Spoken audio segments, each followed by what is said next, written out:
Picture a candlelit hall in 9th century Rome, where the supreme pontiff is rolling bone dice across a marble altar, wagering holy relics while a choir sings vespers in the background. If that image jolts you awake, stay right where you are, because tonight's tale gets even wilder. Before you get comfortable, please hit like and subscribe, but only if you truly enjoy what I do. Drop a comment telling me where you're tuning in from and what time it is for you. It's always fascinating to see who's joining us from around the world. Now dim the lights, maybe turn on a fan for that soft background hum, and let's dive together into today's journey. Let's start by peeling back the polished veneer that usually surrounds the papacy. In official portraits, popes appear serene, draped in immaculate white, dispensing blessings like gentle summer rain. Yet behind those frescoed walls of the Lateran and St. Peter's lurked a dizzying parade of ambition, family feuds, and very earthly appetites. The Middle Ages were a time when armies marched for relics, cities burned for succession rights, and church offices could be auctioned like prime seats at a gladiator match. Into this combustible mix stepped men who theoretically spoke for God, but often behaved like contestants on a chaotic medieval reality show, except the prize was dominion over all Christendom. The stakes were astronomical. Whoever wore the fisherman's ring could anoint emperors, nullify marriages, levy crusades, and most terrifyingly, excommunicate, effectively unplugging your soul from heaven's Wi-Fi. Little wonder every noble clan from Tuscany to the Rhine wanted an inside man on the throne of Peter. That scramble birthed an era historians politely label the saculum obscurum, or, if they're feeling spicy, the pornocracy. A half-century when Rome's most influential power brokers weren't always robed cardinals, but two formidable women, Theodora and her daughter Marozia. Imagine a mother-daughter duo running the Vatican like a dynastic startup, installing lovers and sons as popes the way modern moguls place cousins on corporate boards. Their influence helped launch Pope John XI, rumored to be Marozia's own son, perhaps conceived with none other than Pope Sergius III, himself no stranger to scandal. So, yes, if you've ever thought office politics were messy, at least you haven't attended a baby shower in the papal palace where half the guests are whispering, "So, who's the father this time?" But the crown jewel of papal chaos must be Octavianus, better known as John XII, crowned at the tender age of 18 in 955. Picture a teenager gifted the ultimate cheat code, limitless wealth, armies, and spiritual supremacy. Then picture how you behaved at 18 and multiply the consequences by divine authority. Chroniclers accuse John of turning the Lateran into a brothel, blessing soldiers with his left hand, a medieval middle finger, and gambling away donations meant for widows and orphans. One report claims he drank to the pagan gods Jupiter and Venus before staggering to morning mass. He presided over feasts where the line between sacrament and bacchanal blurred into a cheerfully heretical haze. And should anyone complain, the young pontiff was not shy about removing inconvenient eyes or tongues, a detail that makes HR violations at your day job look adorably tame. Naturally, such antics alarmed the powerful German king Otto I. Hoping to straighten Rome out, Otto rode south, armed to the gauntlets, and confronted John XII in a tense face-to-face that felt less like emperor meets pope and more like exasperated father meets delinquent son. John pretended to repent, promised reform, and then, as soon as Otto turned his back, raised a rebellion. It failed spectacularly, leaving John scrambling for allies like a cat shoved off a balcony. His spectacular finale came in 964 when, according to one chronicler, he died mid-romp with a married woman. Some whisper a jealous husband wielded the fatal cudgel. Others say divine judgment swooped in. Either way, the moral of the story seems clear. Being the vicar of Christ is not, in fact, a free pass to live like Dionysus on spring break. Yet John XII was merely the loudest drum in a much larger, discordant band. Take Benedict IX, the only man to occupy the papal throne 3 separate times. Born into the powerful Tusculani clan, Benedict first became pope around the age of 20 in 1032, a slightly older but no less impulsive recruit than John XII. Contemporary writers describe him as a demon from hell in the disguise of a priest, which, while harsh, does capture the mood of his critics. He allegedly hosted orgies within the very walls of St. Peter's, sold church offices at prices that would make a Venetian merchant blush, and once abandoned the papacy outright to pursue marriage to the cousin of a Norman baron. When funds ran low, he did what any practical ruler might. He sold the entire papal office to his godfather, the cunning cleric Giovanni Gratianus, for the hefty sum of 1,500 pounds of silver. Thus, Benedict Bro pawned the keys of heaven like a gold chain at a cash-for-jewelry kiosk. Not to be outdone, he later decided he wanted the job back, marched on Rome, and reclaimed the throne by force, proving once again that in medieval church politics, quitters absolutely could be choosers. Meanwhile, the ordinary faithful watched these soap opera proceedings with a mixture of scandalized horror and resigned shrugging. In an age when plague, famine, and infant mortality were everyday acquaintances, salvation mattered deeply. To see their shepherds feasting, fighting, and fornicating with abandon must have felt like witnessing paramedics steal ambulances for a joyride. Rumors flew through marketplaces and taverns, a pope poisoned by jealous cardinals, a pontiff sneaking out of the Vatican in disguise to meet a mistress, another who financed crusades not with piety but with the spoils of conquered towns. Some tales were exaggerated, some entirely true, yet all blended into a swirling narrative that made the papal tiara seem less halo, more horned crown. Yet corruption bred its own peculiar checks and balances. Enter the Synod Horrenda of 897, perhaps the grisliest staff meeting in church history. Pope Stephen VI, seeking revenge against his deceased rival Formosus, ordered the latter's corpse exhumed, propped up on a throne, and put on trial. Picture a rotting body swaying under silk vestments while prosecutors shout charges of perjury and ambition. Unsurprisingly, Formosus did not present a robust defense. The cadaveric pope was found guilty, stripped of his vestments, and flung into the Tiber. The spectacle horrified Romans and ignited a cycle of retaliatory violence that saw Stephen himself strangled in prison months later. In today's world of viral scandals, imagine the push notifications for that one. Breaking, former CEO's corpse fired, literally. Through it all, genuine reformers kept trying to steady the ship. Cluniac monks thundered against simony, the buying and selling of holy offices, declaring that grace was not a market commodity. Pilgrims journeyed across Europe seeking relics and indulgences, trusting that amid the political tempest, the sacraments still held power. And in quieter cloisters, scholars copied manuscripts, preserved theology, and prayed for a day when the church's shepherds might remember the weight of the crook they carried. Their persistence planted seeds that would eventually bloom in the Gregorian reforms of the late 11th century, but at this point in our story, we're still slogging knee-deep through scandal. Speaking of simony, let's linger on a lesser-known yet delightfully audacious figure, Bishop Crescentius of Sabina, a man so mired in pay-to-pray schemes he once priced out forgiveness like a medieval menu.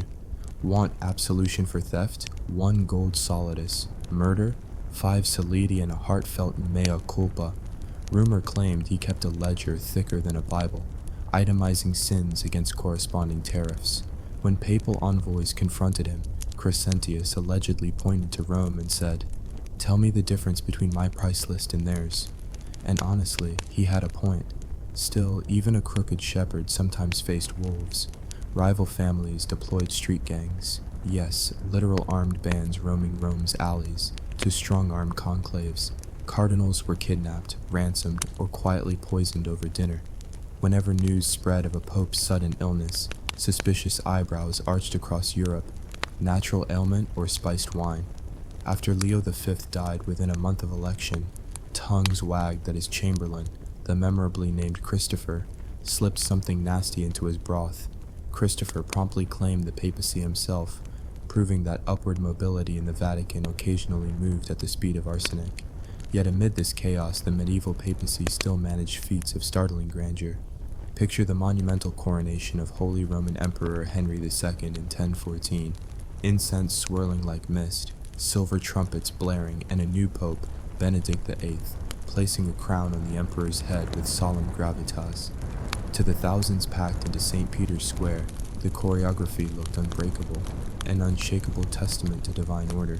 They did not see the backstage deals, the anxious letters, the midnight bargains with rival factions that made the ceremony possible. But perhaps that is the paradox of medieval faith. Sacred ritual clothed very human failings in robes of mystery, and for many believers, that was enough to keep hope alive. So as you settle into the gentle whir of your fan tonight, remember, holiness and hypocrisy often shared the same banquet table. The medieval church produced saints who slept on stone floors, and popes who slept in gilded beds with other men's wives. It penned breathtaking hymns and signed off on brutal wars. It sheltered orphans and traded indulgences like festival tickets. Holding those contradictions in tension is where the real story lives. A story will keep unraveling as we meet more pontiffs whose spiritual resumes came stapled to rap sheets longer than a Viking warship. Let's talk about Pope Gregory VII. Sounds innocent enough, right? Kinda like a kindly old man who might bless your sheep. Wrong. This was the Pope who stared down kings and told them, essentially, kneel or burn. Gregory was a reformer, yes, but he wasn't some passive monk writing soft prayers in a quiet scriptorium. He was a thunderbolt in a cassock, one of the most uncompromising, unrelenting, and frankly terrifying popes the church had ever seen. Born Hildebrand of Savannah, Gregory came into power in 1073 during a time when the church was still being treated like a political vending machine. Want to be Bishop of Milan? Insert bribe here. Need an annulment for your 8th marriage. Talk to cousin cardinal. Gregory hated it. He wanted a purified church, ruled by clerical celibacy, moral austerity, and independence from secular rulers. But to do that, he needed to break the spine of Europe's most powerful king, Henry IV, the Holy Roman Emperor. Henry had been casually appointing bishops as if they were barons, because to him they were. Controlling bishops meant controlling land, money, and influence. Gregory, though, had other ideas. In 1075, he issued the Dictatus Papae, a radical document that declared, among other things, that the Pope could depose emperors, not the other way around. Kings. Beneath the Pope, bishops could only be chosen by the Church, and the Pope could never be judged by anyone but God himself. Subtlety was clearly not Gregory's style. Henry IV did not take kindly to being demoted to peasant with a crown. He called a council, declared Gregory deposed, and referred to him, brace yourself, as a false monk. In medieval insult terms, that's basically spitting in someone's Eucharist. Gregory responded by doing what popes had started to realize they could do. He excommunicated Henry. Boom, gone, spiritually unplugged. Now let's not underestimate how devastating that was. Being excommunicated wasn't just a slap on the wrist. It meant your vassals no longer owed you loyalty. Your laws were invalid. You couldn't receive communion, which in medieval Christianity meant you were cut off from salvation. It was spiritual death, and in Henry's case, it could also become literal death if enough nobles decided he no longer had God's approval to rule. Panicked, Henry trudged through the Alps in the dead of winter, barefoot, to Canossa, where Pope Gregory was holed up in a castle. There, he stood in the snow, shoeless, cloakless, humiliated, for 3 days, 3 full days, begging to be forgiven. When Gregory finally lifted the excommunication, Henry wept.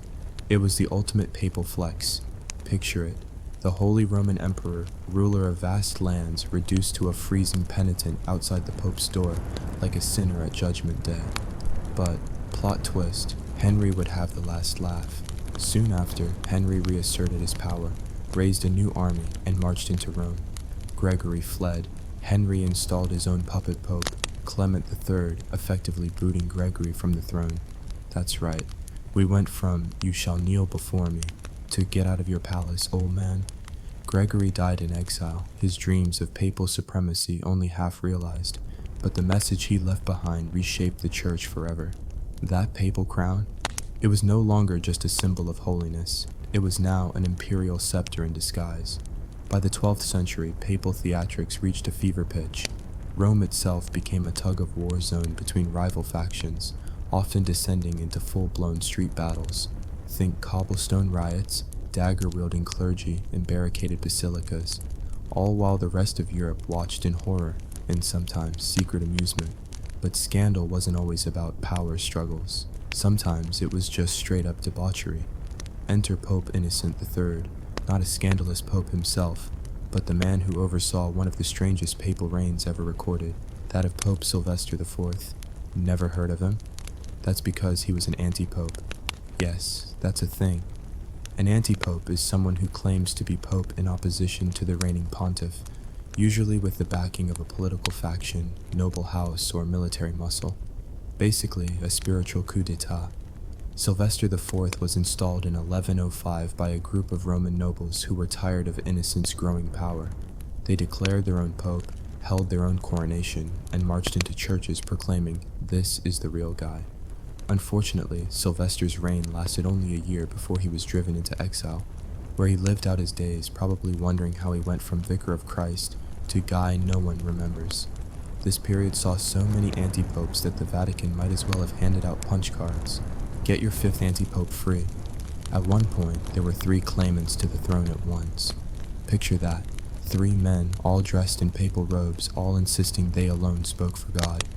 The average Christian in 12th century Europe must have been bewildered. Who was the real pope? The one in Avignon, the one in Rome, or the one hiding out in a castle in Pisa? It got so bad that, in 1409, the Council of Pisa tried to fix the problem by electing a 4th pope. That's right, the solution to having 2 popes was apparently to have 3.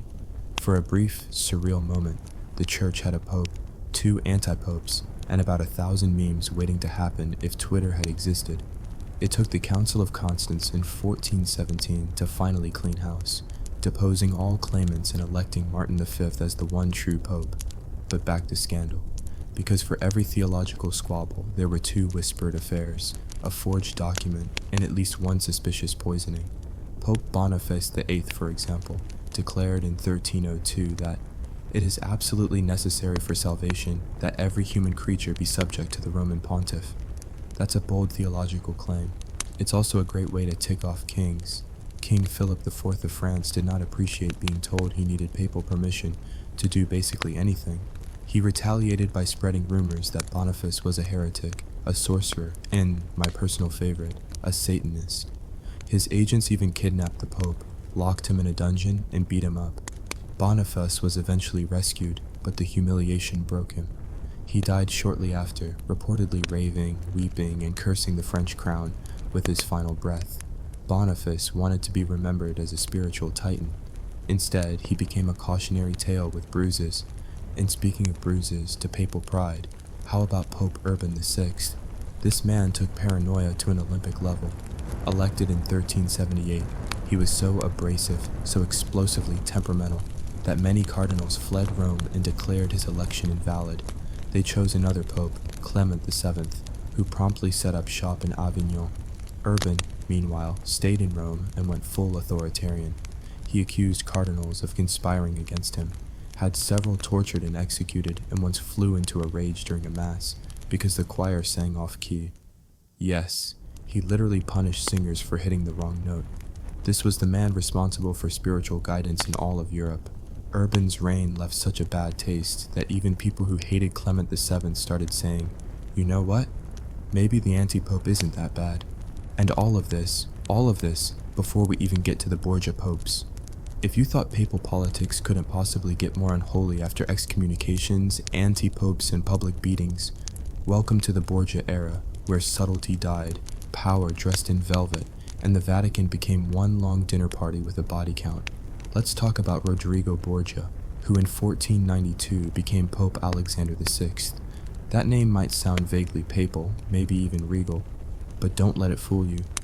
Alexander wasn't just a pope, he was the godfather of Renaissance corruption, the spiritual CEO of sin, and the reason every scandalous pope list ends with the words, "and then there were the Borgias." Let's back up. Rodrigo Borgia was born in Spain in 1431. He wasn't particularly holy, but he was charming, calculating, and born into the kind of family that treated ambition like a blood sport. He studied law, rose through the church ranks quickly thanks to his uncle, Pope Calixtus III, and collected beneficias like trading cards. By the time he became pope, Rodrigo had already fathered several children, maintained mistresses, and owned enough real estate to make a Medici jealous. The papal election of 1492 was, unsurprisingly, a full-on bribery bonanza. Cardinals were showered with gold, land promises, and high-ranking offices. Some reportedly received literal wagons of silver. Rodrigo wasn't elected because he was the holiest man in the room. He was elected because he outbid everyone else. And once he was crowned, the real drama began. As Pope Alexander VI, he didn't bother hiding his children. In fact, he openly promoted them. His daughter Lucrezia Borgia was married off like a political chess piece, annulled when necessary, and remarried for stronger alliances. Rumors swirled, some ridiculous, some disturbingly plausible, that she was involved in poisonings, seductions, and even incest. Much of that was likely propaganda from political enemies. But when your dad is using Vatican funds to throw lavish weddings for his mistresses and install your brother as commander of the papal armies, people tend to talk. Ah yes, the brother, Cesare Borgia, a figure so notorious, Machiavelli literally based the prince on him. Cesare was the golden son, the one Rodrigo had always favored. Rodrigo even made him a cardinal in his teens, despite Cesare's very obvious interest in armor, not sacraments. Eventually, Cesare shed his clerical robes and transformed into a full-blown warlord, carving out a Borgia-controlled state in central Italy with papal backing and the occasional conveniently timed assassination. Let's not sugarcoat it. Under Alexander VI, the Vatican was a mafia family headquarters with incense. Poison was a rumored house specialty. Enemies often died mysteriously. Guests to the papal palace were advised to avoid the wine unless they had a food taster. There were even whispers about a private poison cabinet known as La Cantarella. Officially, it didn't exist. Unofficially, it explained a lot of sudden illnesses among rival cardinals. And the parties. Oh, the parties. In 1501, the Vatican hosted what would later be called the Banquet of the Chestnuts, a feast so infamous that it makes most Renaissance orgies sound like polite tea parties. Held in the papal palace and allegedly organized by Cesare, it featured dozens of courtesans dancing nude among scattered chestnuts while church officials observed. Prizes were offered to whoever could perform the most. Let's say acts of devotion. Some historians question how much of the story is exaggerated, but the fact that no one was surprised by it, that tells you everything about the Borgia reputation. And yet, Alexander VI wasn't entirely incompetent. In fact, he was a skilled administrator, a capable diplomat, and managed to maintain a fragile peace among warring Italian states, at least temporarily. But his achievements were always drowned out by the roar of scandal. He blurred every line between family and office, between virtue and vice. When he died in 1503, some say poisoned by his own trap, though others believe it was malaria. The church sighed in relief, and Renaissance painters quietly painted over the Borgia crest. But scandal didn't die with Alexander. His successor, Pope Julius II, known as the Warrior Pope, continued the tradition of popes acting more like kings than shepherds. Julius wore armor, led troops into battle, and used his papal powers not for prayer, but for punching holes through enemy cities. He even commissioned the rebuilding of St. Peter's Basilica, largely funded by selling indulgences, a practice that would eventually enrage a certain German monk named Martin Luther. Oh yes, we're getting there. Before we dive into the Reformation, we have to touch on one more figure, Pope Leo X of the powerful Medici family. He was cultured, charismatic, and deeply committed to art, science, and the good life. Unfortunately, he was also committed to extravagance. Leo threw banquets that lasted days, funded Michelangelo and Raphael, and spent church funds like he was trying to win a papal version of lifestyles of the rich and famous. It was under Leo X that indulgences, payments made to the church to reduce time in purgatory, became industrialized. Church agents traveled across Europe like divine salesmen, offering forgiveness for a price. As soon as a coin in the coffer rings, a soul from purgatory springs, they promised. It was theological snake oil, and it was enraging Martin Luther, who in 1517 hammered his 95 Theses to the church door in Wittenberg and lit the fuse that would tear Christendom apart. And how did Pope Leo X respond? He dismissed Luther as a drunken German who will change his mind when he sobers up. Spoiler, he did not. Instead, the Protestant Reformation exploded, fracturing Europe, weakening papal authority, and setting off over a century of religious wars. Leo excommunicated Luther. Luther burned the papal bull. The era of unchallenged papal supremacy was over, and centuries of scandal, corruption, and abuse had helped bring it down. So where does that leave us? By the 16th century, the image of the Pope as a holy shepherd had been deeply compromised. The papal throne had been used as a political tool, a war office, a personal bank, and in some cases, a stage for grand moral hypocrisy. Yes, there were good popes, reformers, theologians, humble servants of the faith, but they were often overshadowed by the ones who treated the church like a medieval startup with eternal benefits. What makes the Borgia period so uniquely jaw-dropping isn't just the sin, it's the shamelessness. Rodrigo Borgia didn't just have mistresses, he celebrated them. He didn't hide his children, he promoted them. The Vatican wasn't just passive in its corruption, it was actively running it like a business. Power was the currency, scandal was the cost of doing business, and yet, even in the chaos, even amid the silk-robed orgies and blood-stained altars, the institution endured. Somehow, the papacy survived its own worst representatives. Perhaps because power, spiritual or otherwise, is a stubborn thing. Or maybe because the people wanted to believe in something purer, even if the man in white kept disappointing them. But we're not done yet. When we left off, the Vatican had survived its own dark ages of corruption, debauchery, and blood-stained velvet. Popes had ridden into battle, hosted orgies, poisoned rivals, and sold salvation like a limited-time offer. The Protestant Reformation had detonated like a holy bomb, shattering the church's monopoly and spreading doubt across Europe. Now comes the aftermath, the reckoning. Welcome to the Counter-Reformation, the church's answer to centuries of scandal and a desperate attempt to claw back moral authority. Beginning in the mid-1500s, the church turned inward and said, in effect, maybe we've gone a little too far. The result? The Council of Trent, 1545 to 1563, a massive, multi-decade gathering of cardinals, bishops, theologians, and princes.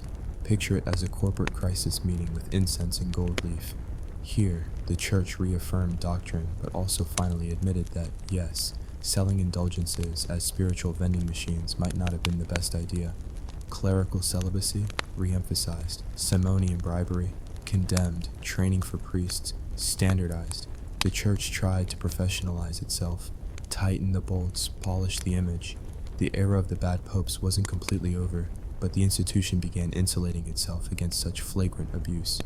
It wasn't just policy that changed, it was aesthetic. Churches became stage sets for divine authority. Baroque architecture exploded, ceilings that reached to heaven, altars dripping in gold, statues that looked ready to speak. If the Protestants were preaching simplicity, the Catholics doubled down on spectacle. Faith through awe, redemption through architecture. And at the heart of it all, the papacy, rebranded, not as the playground of noble families, but as the moral compass of Christendom. Or at least, that was the intent. But reality was more complicated. Let's talk about Pope Paul IV, elected in 1555. A man so strict, so obsessed with doctrinal purity, he made earlier popes look like swing-dancing hippies. Paul IV revived the Inquisition, cracked down on heresy with brutal efficiency, and introduced the Index of Forbidden Books. If you were thinking of reading Erasmus, Galileo, or even a spicy commentary on Aristotle, forget it. Under Paul, the church began controlling not just what people did, but what they thought. And yet, even in this age of stern reform, the rot hadn't been fully scrubbed. Take Pope Sixtus V, who ruled in the 1680s. He was brilliant, no question. He rebuilt Rome, cracked down on banditry, and streamlined papal bureaucracy. But he also had a terrifying authoritarian streak. He executed thousands of criminals, built gallows-like decorations, and reigned more like a Roman emperor than a humble servant of Christ.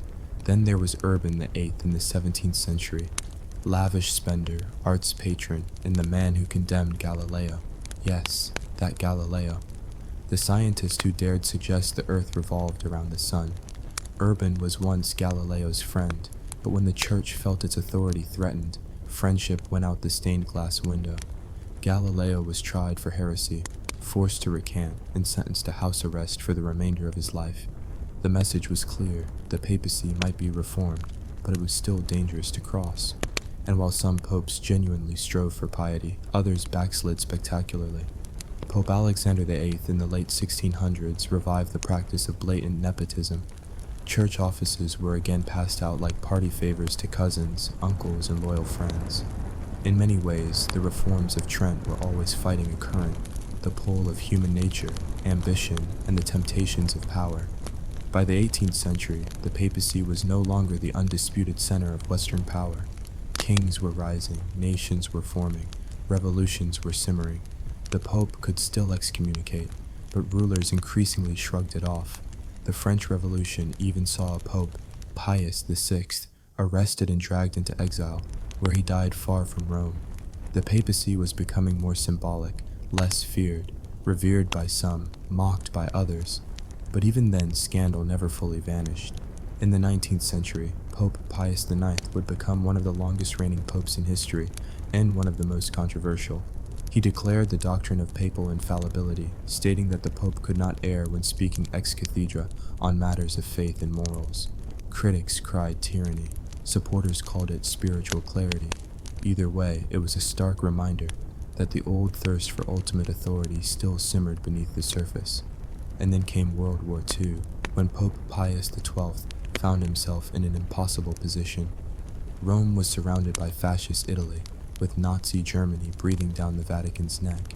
Pius XII maintained a position of neutrality, criticized by some as cowardice, praised by others as careful diplomacy. Did he do enough to oppose Hitler? Did he shelter Jews or look away? Historians are still debating it. Even in the 20th century, the papacy remained a storm of holiness, politics, and shadow. Let's be honest, the modern Vatican still wrestles with the ghosts of its past. The 20th and 21st centuries brought fresh waves of scandal, financial corruption, sexual abuse cover-ups, questionable alliances. Popes from John Paul II to Francis have had to face crises that echo the sins of medieval predecessors. The difference is visibility. The internet doesn't forget. There are no secret dungeons in the age of global news. But amid the darkness, there are moments of light. Pope John Paul II became a global symbol of spiritual resistance, especially in communist Poland. Pope Benedict XVI, though criticized for his conservatism, tried to address deep-rooted issues in church governance. And Pope Francis, humble, Argentine, often criticized from both sides, has tried to steer the Vatican toward transparency, compassion, and relevance in an increasingly secular world.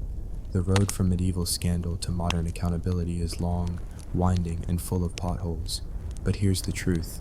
The scandalous popes of the Middle Ages weren't just anomalies. They were symptoms of a system that mixed absolute power with divine protection, a combination that, history tells us, rarely ends well. They were men who believed themselves God's chosen and acted as though they were gods. And yet, the church endured. People still believed, still knelt, still prayed, because beneath the corruption, some flicker of sacredness always remained. Picture this. You're walking through a moon-drenched grove of whispering cypress trees in ancient Greece, and somewhere ahead a low hiss breaks the silence. Serpents, sacred to a god said to raise the dead, glide across cold marble. A blindfolded pilgrim beside you clutches a clay figurine, trembling, convinced that by sunrise he'll wake healed. If that image makes your spine tingle, stay right where you are, because tonight we're stepping inside the sanctuary of Asclepios at Epidaurus, the world's most legendary ancient hospital. And trust me, the prescriptions here make modern medicine look positively tame. Close your eyes, unless you're driving, then maybe keep them open, and picture the Peloponnesian hills around 500 BCE. Somewhere between olive groves and goat paths rises Epidaurus, a place locals called pure and undefiled, blessed by gentle breezes and waters so fresh poets claimed they tasted like cool dawn itself.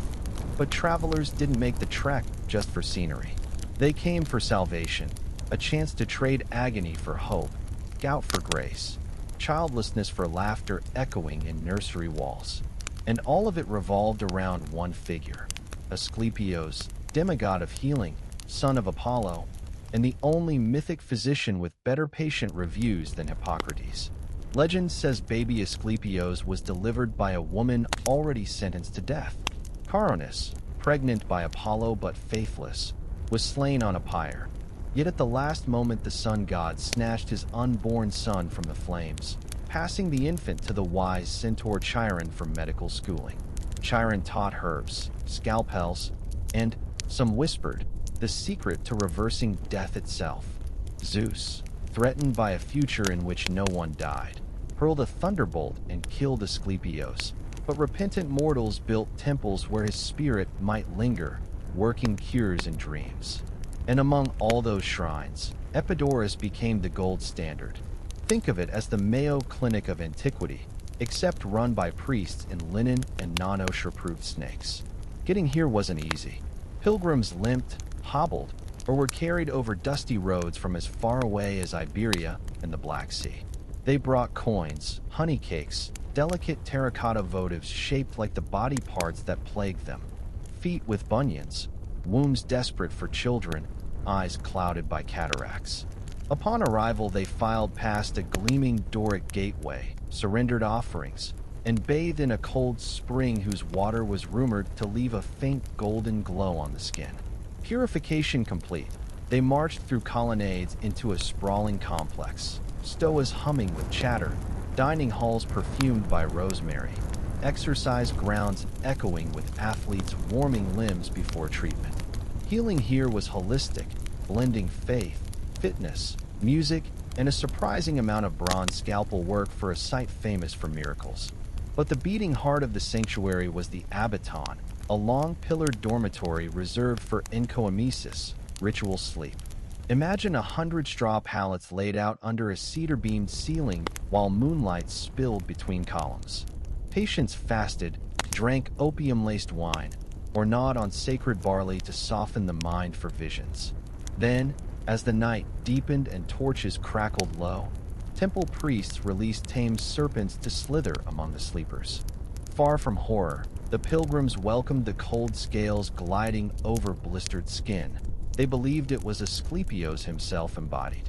In that liminal drift between dream and dawn, God and mortal spoke. Some saw the deity cutting tumors with a shining blade. Others felt him whisper herbal recipes. One stele records a man from Thessaly who dreamed a divine puppy licking his infected leg. He awoke cured, flesh pink and new. These success stories weren't kept quiet. The sanctuary showcased them on stone steles like 5-star Yelp reviews. Picture strolling a courtyard lined with marble slabs carved in precise Ionic script. I, Theopompos of Syracuse, paralyzed 12 years, did sleep. The god touched my spine. I stand straight as a spear. Philista, barren thrice, beheld a golden serpent coiling about her womb. 9 moons later, she bore twins. Such testimonials fueled a boom. By the 4th century BCE, Epidaurus had expanded into a small city-state of wellness. There was the massive gymnasium, because nothing says health like flexing biceps in front of a sweating crowd. A palestra, where wrestlers greased with olive oil practiced holds thought to realign humors.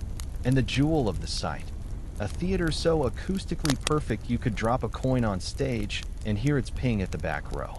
Performances weren't mere entertainment, they were therapy. Tragedy purged emotional toxins, comedy sparked healing laughter, and music, flutes, lyres, chorus, was believed to tune the soul the way a luthier adjusts strings. Yet beneath the hymns and incense, the sanctuary ran on an economy of offerings. Priests tallied livestock, weighed silver, and kept scrolls tracking who donated what. Miracles, it turned out, had sliding scales. A humble farmer might cure his arthritis for a goat and a promise to honor Asclepios at home. A Spartan general, desperate to mend a shattered knee before campaigning, might fund an entire new colonnade. These transactions blurred lines between piety and pay-to-pray, but nobody complained as long as knees bent and babies cried. Of course, not every visit ended with trumpet blasts of triumph. Archaeologists uncovered tiny clay ears, eyes, even an impressively detailed hemorrhoid votive, silent testimonies that some ailments lingered. And critics existed. Rational physicians scoffed that dreams were placebo. Philosophers argued that snakes bore bacteria as readily as blessings. But for thousands whose villages lacked even basic sanitation, hope itself was half the cure, and Epidaurus offered hope dressed in marble and myth. Let's pause for a moment at the Tholos, the round temple whose marble drums still rise like stacked poker chips against the sky. In antiquity, its walls gleamed white, but inside, a labyrinthine basement housed the sanctuary's deepest secrets. Maybe sacred snakes, maybe ritual props, maybe the mystery essence of pharmacon rumored to revive the dead. Visitors weren't allowed below. Only priests descended, torches flickering, to fetch what the god required. The very architecture reinforced an idea modern hospitals still wield. Backstage places you can't enter make frontstage miracles feel all the more profound. By now our ancient night has stretched toward dawn. The first sliver of sun kisses the Corinthian Gulf as priests wind through the abaton, rattling bronze gongs. Slumbering pilgrims jolt awake, hearts pounding. Some clutch their bodies in shock, pain gone, eyesight clear, womb quickening. Others rise slowly, disappointment etching lines on faces already worn by travel. For them, the priests prescribe regime, diet changes, gymnastic routines, herbal poultices. Even failure is folded into the system. You're told the god works in stages, so come back next season, bring another goat, maybe upgrade to a bull this time. And many will, because faith is a stubborn traveler, always ready to pack its bags for one more journey. As the crowd disperses, imagine the ripple effect. Healed pilgrims return home, singing Epidaurus's praises, carving miniature serpents onto doorframes, founding local Asclepia that try, usually without the theatrical flair, to replicate the mother shrine's success.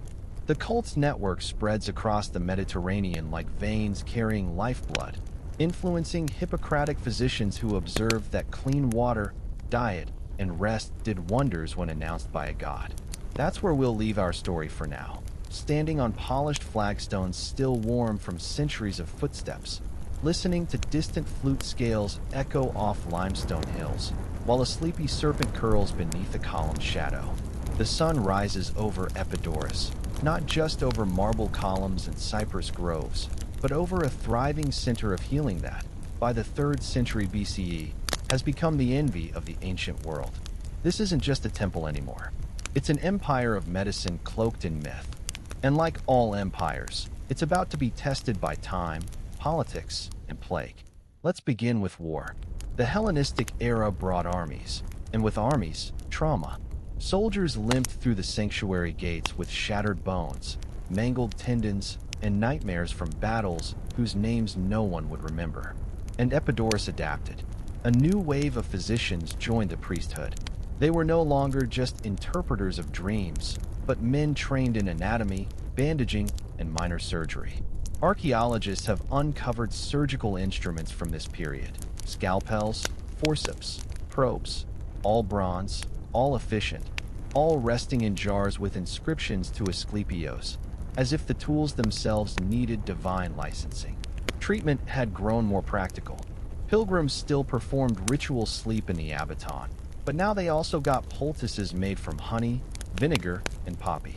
Some even underwent rudimentary operations, cysts lanced, abscesses drained. It wasn't modern medicine, but it wasn't blind faith either.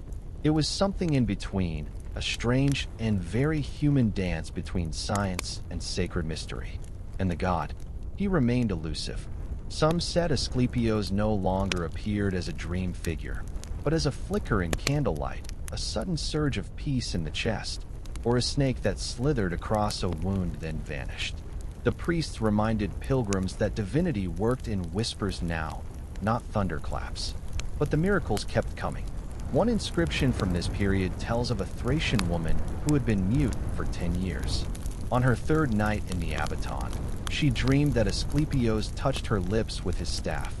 She awoke screaming, and then sobbing, because she could speak again. Another, from a man named Demostratos, records how he saw the god bend over his blind son and wash his eyes with golden light. The child could see by morning, yet not everyone was impressed. Philosophers from nearby Athens, particularly those trained in the rational tradition of Aristotle, began to question what was really happening here. Was it healing or hypnosis? Faith or fraud? Some accused the priests of planting actors in the dormitories, men who would claim healing the next morning and help encourage donations. Others said the dreams were drug-induced, that the special wine used before sleep contained opium or mandrake. The sanctuary's defenders didn't deny it. They simply said, if the gods use herbs, are the herbs not holy? But the real threat wasn't skepticism. It was Rome. By the 2nd century BCE, Roman influence had crept into every corner of the Greek world. When Roman generals weren't fighting each other, they were touring Greek temples, often with curiosity, occasionally with conquest. Epidaurus managed to survive this phase largely intact. Roman respect for the gods, especially healing gods, kept the sanctuary protected. In fact, Roman elites began making pilgrimages themselves. The sanctuary evolved to suit their tastes. New baths were built with heating systems. More luxurious accommodations were added for upper-class Romans used to private slaves and elaborate feasts. The inscriptions from this era start to read a little differently. There's less poetry, more gratitude, and significantly more name-dropping. One stele reads, Lucius Vibius Quartus, tribune of the 4th Legion, healed of sciatica after 6 months' agony, offers this slab in eternal thanks. Another, to Asclepios, from Gaius Aurelius Maximus, senator of Rome, who walked for the first time in a year. But Roman wealth brought Roman expectations. Patients began to treat the sanctuary less as a temple and more as a high-end clinic. Priests found themselves managing not just miracles, but egos. One account tells of a Roman matron furious that she didn't receive a vision on her first night. She demanded the head priest speak personally to the god on her behalf. Still, this Romanization had benefits. Funding exploded. The theater was expanded, now hosting even grander performances. Medical facilities were upgraded. The sanctuary became one of the best-stocked healing centers in the known world. It wasn't just miracle work anymore. It was institutional medicine, centuries before hospitals as we know them existed. And yet, the soul of the sanctuary remained tied to that ancient ritual, sleep in the abaton, guided by dreams. But what happens when the dreams stop? Sometime in the 2nd century CE, a series of regional plagues swept through the Peloponnese. The sanctuary, once a place of healing, became overwhelmed. Too many bodies, too few miracles. Disease doesn't respond to incense and dreams, no matter how sacred the snakes. We don't have many inscriptions from this dark period, just broken votives and abandoned dormitories. For a while, it seems the sanctuary teetered on the edge of irrelevance. But then, something remarkable happened. A new class of Asclepiads, priest-doctors, emerged with a more scientific approach. They began recording case histories and scrolls. They emphasized hygiene, exercise, fresh air. The gymnasium and baths became central again. In some ways, the sanctuary went back to its roots, holistic healing based on the balance of body, mind, and spirit. Even the Roman emperors took note. Hadrian, the famously philosophical emperor, visited Epidaurus and funded new construction. Marcus Aurelius, the Stoic ruler, donated funds during a famine. And Galen, the most influential physician of antiquity, trained near the sanctuary and often quoted Asclepian teachings in his own medical writings. In Galen's mind, there was no contradiction between divine healing and practical medicine. The god inspired, the doctor executed. So, by the 3rd century CE, the sanctuary was thriving once more, if slightly changed. Less mystical, more medical, still sacred. Then came the storm no god could calm, Christianity. When Christianity became the state religion of Rome under Constantine, pagan sanctuaries everywhere were put on notice. Some were closed, others were looted. The cult of Asclepios tried to adapt, claiming their god as a servant of the one true God, even saying that their rituals prefigured Christian miracles. It worked for a while, but in the 4th and 5th centuries, the pressure became too much. Christian bishops condemned healing through dreams as heresy. The abaton was closed. The votives were broken. The serpents were killed or released into the woods. By the 6th century, the sanctuary was in ruins. The temples stood empty, the baths dried up, the steles weathered by rain and silence. Pilgrims no longer came. The voice of Asclepios, once heard in the rustle of leaves and the dreams of the desperate, was silent, but not forgotten. Even today, visitors to Epidaurus report a strange stillness, a sense that something lingers among the stones. The theater still stands, acoustics as perfect as ever. The abaton is just outlines now, But if you stand there in the early morning light, you might swear you hear footsteps on ancient floors. And the legacy lives on. Modern hospitals bear the staff and serpent symbol of Asclepios. Doctors still speak of bedside manner, a practice that began when priests comforted patients through whispered prayers and soft songs. Perhaps most importantly, the idea that healing is more than medicine, that it's hope, ritual, belief, story, remains as true today as it was when the first pilgrim limped through Epidaurus' sacred gate. By now, we've wandered through the marble halls of faith and medicine, watched priests evolve into proto-doctors, and seen how the sanctuary at Epidaurus shifted with the tides of empire and belief. But let's linger a while longer. Because beneath the grand temples and serene courtyards were stories, real people with real suffering who journeyed across mountains, seas, and entire lifetimes to lay down at the feet of a god and beg for healing. And what happened next?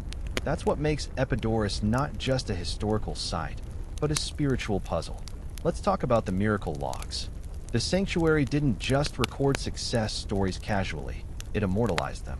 Hundreds of stone inscriptions were set up across the site, most carved in elegant Doric Greek.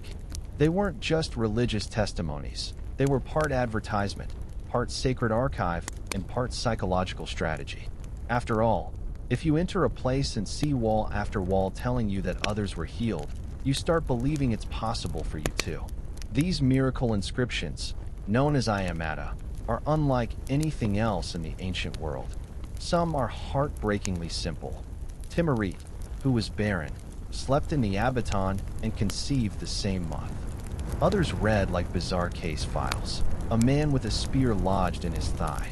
Asclepios appeared, removed the spear in the dream, and it was gone upon waking. But some are so surreal they tiptoe into the absurd and reveal the ancient mind's strange intimacy with the divine. Take the case of the man who swallowed leeches while drinking from a swamp and came to Epidaurus in agony. He dreamed that Asclepios sliced open his belly, pulled the leeches out, and sewed him back together with golden thread. In the morning, he woke up healed, and with what he swore was a faint scar across his abdomen. Or the boy bitten by a venomous snake on the road to the sanctuary. His parents carried him in, limp and fevered. On the second night, a great serpent entered the Abaton, not a vision this time, but a real snake, coiled around the boy's cot, licked the wound, and slithered away. He was walking by noon. Then there's the woman with a paralyzed arm. She had lost all function after a fall, and none of the doctors in her home city could help. In Epidaurus, she dreamed Asclepios handed her a small bird and told her to release it. She did so in the dream, and when she woke, her arm moved again for the first time in years. Skeptical? Of course. Many are. But that doesn't dull the emotional voltage of these stories. Whether the healings were real, psychosomatic, or imagined, people believed in them. Utterly, desperately. And belief, especially when woven into ritual and symbol, has its own strange power. The Asclepiads understood this. They weren't just healers. They were dramatists, curators of sacred theater.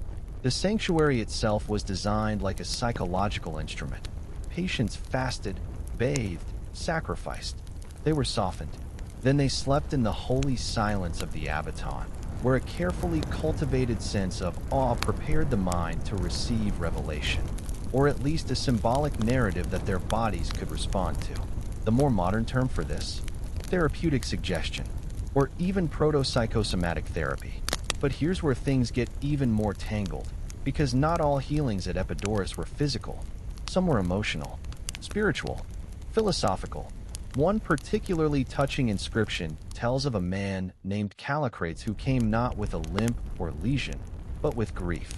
He had lost his wife to childbirth the year before and claimed that since her death, he had become mute inside.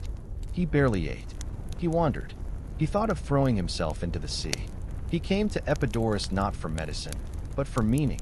In his dream, he saw Asclepios standing by the sea.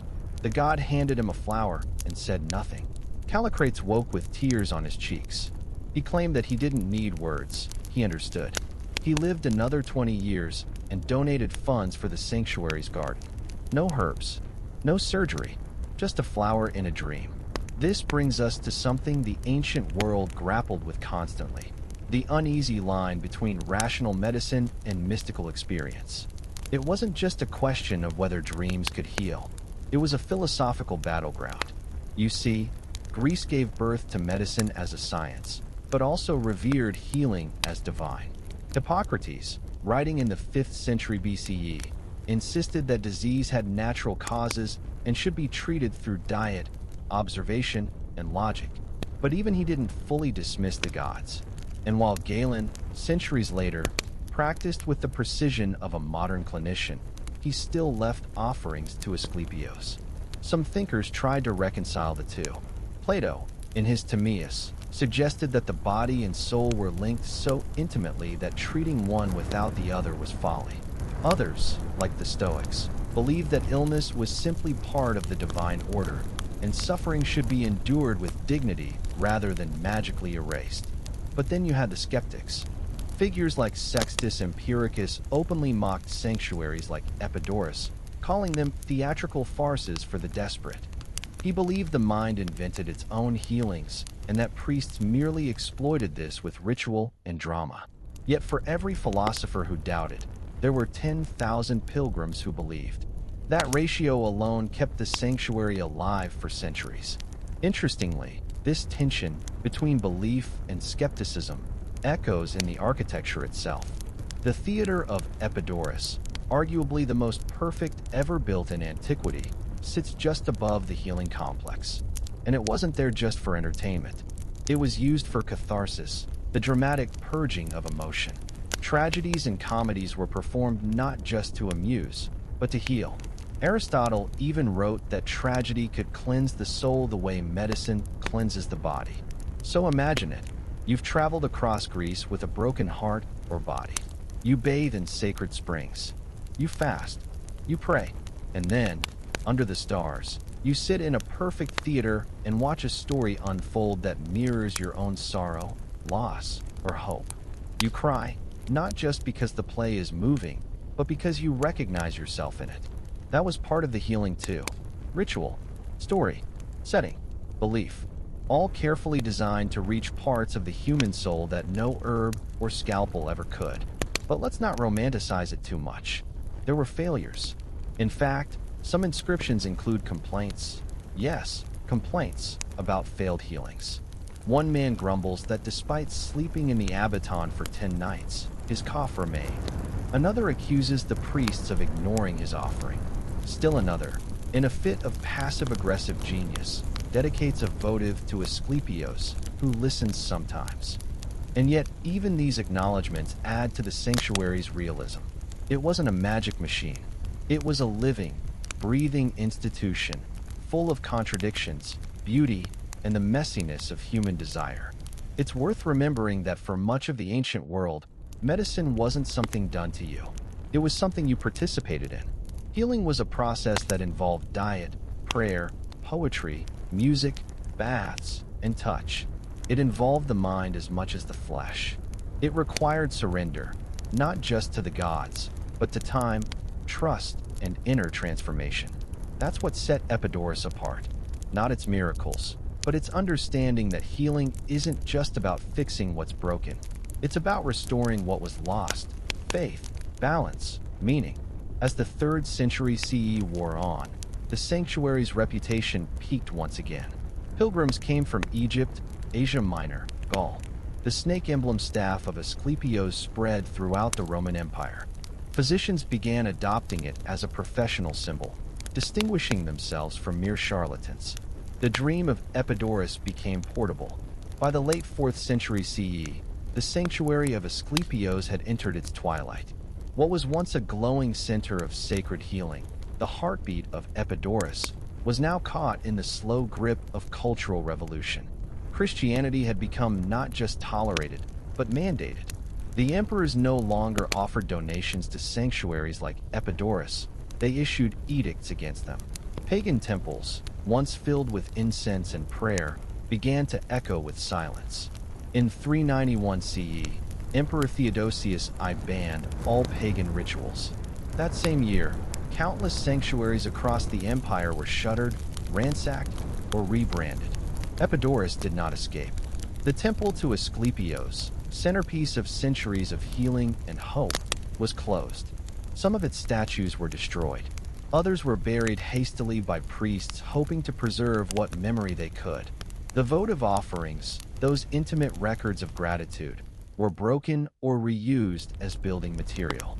The Abaton, once filled with dreams and divine whispers, became just another ruin. But the story didn't end there. Not really. Because despite imperial suppression, despite broken columns and cracked altars, the memory of Asclepios refused to die. Local villagers still whispered his name. Shepherds still told their children that snakes meant healing, not harm. And in secret, under cover of night, some even claimed that the gods still visited the old stones. There are Byzantine texts, obscure, veiled in cautious language, that describes strange happenings in Epidaurus. Lights seen flickering in abandoned halls, voices heard where no one walked. Even centuries later, Asclepios refused to be forgotten.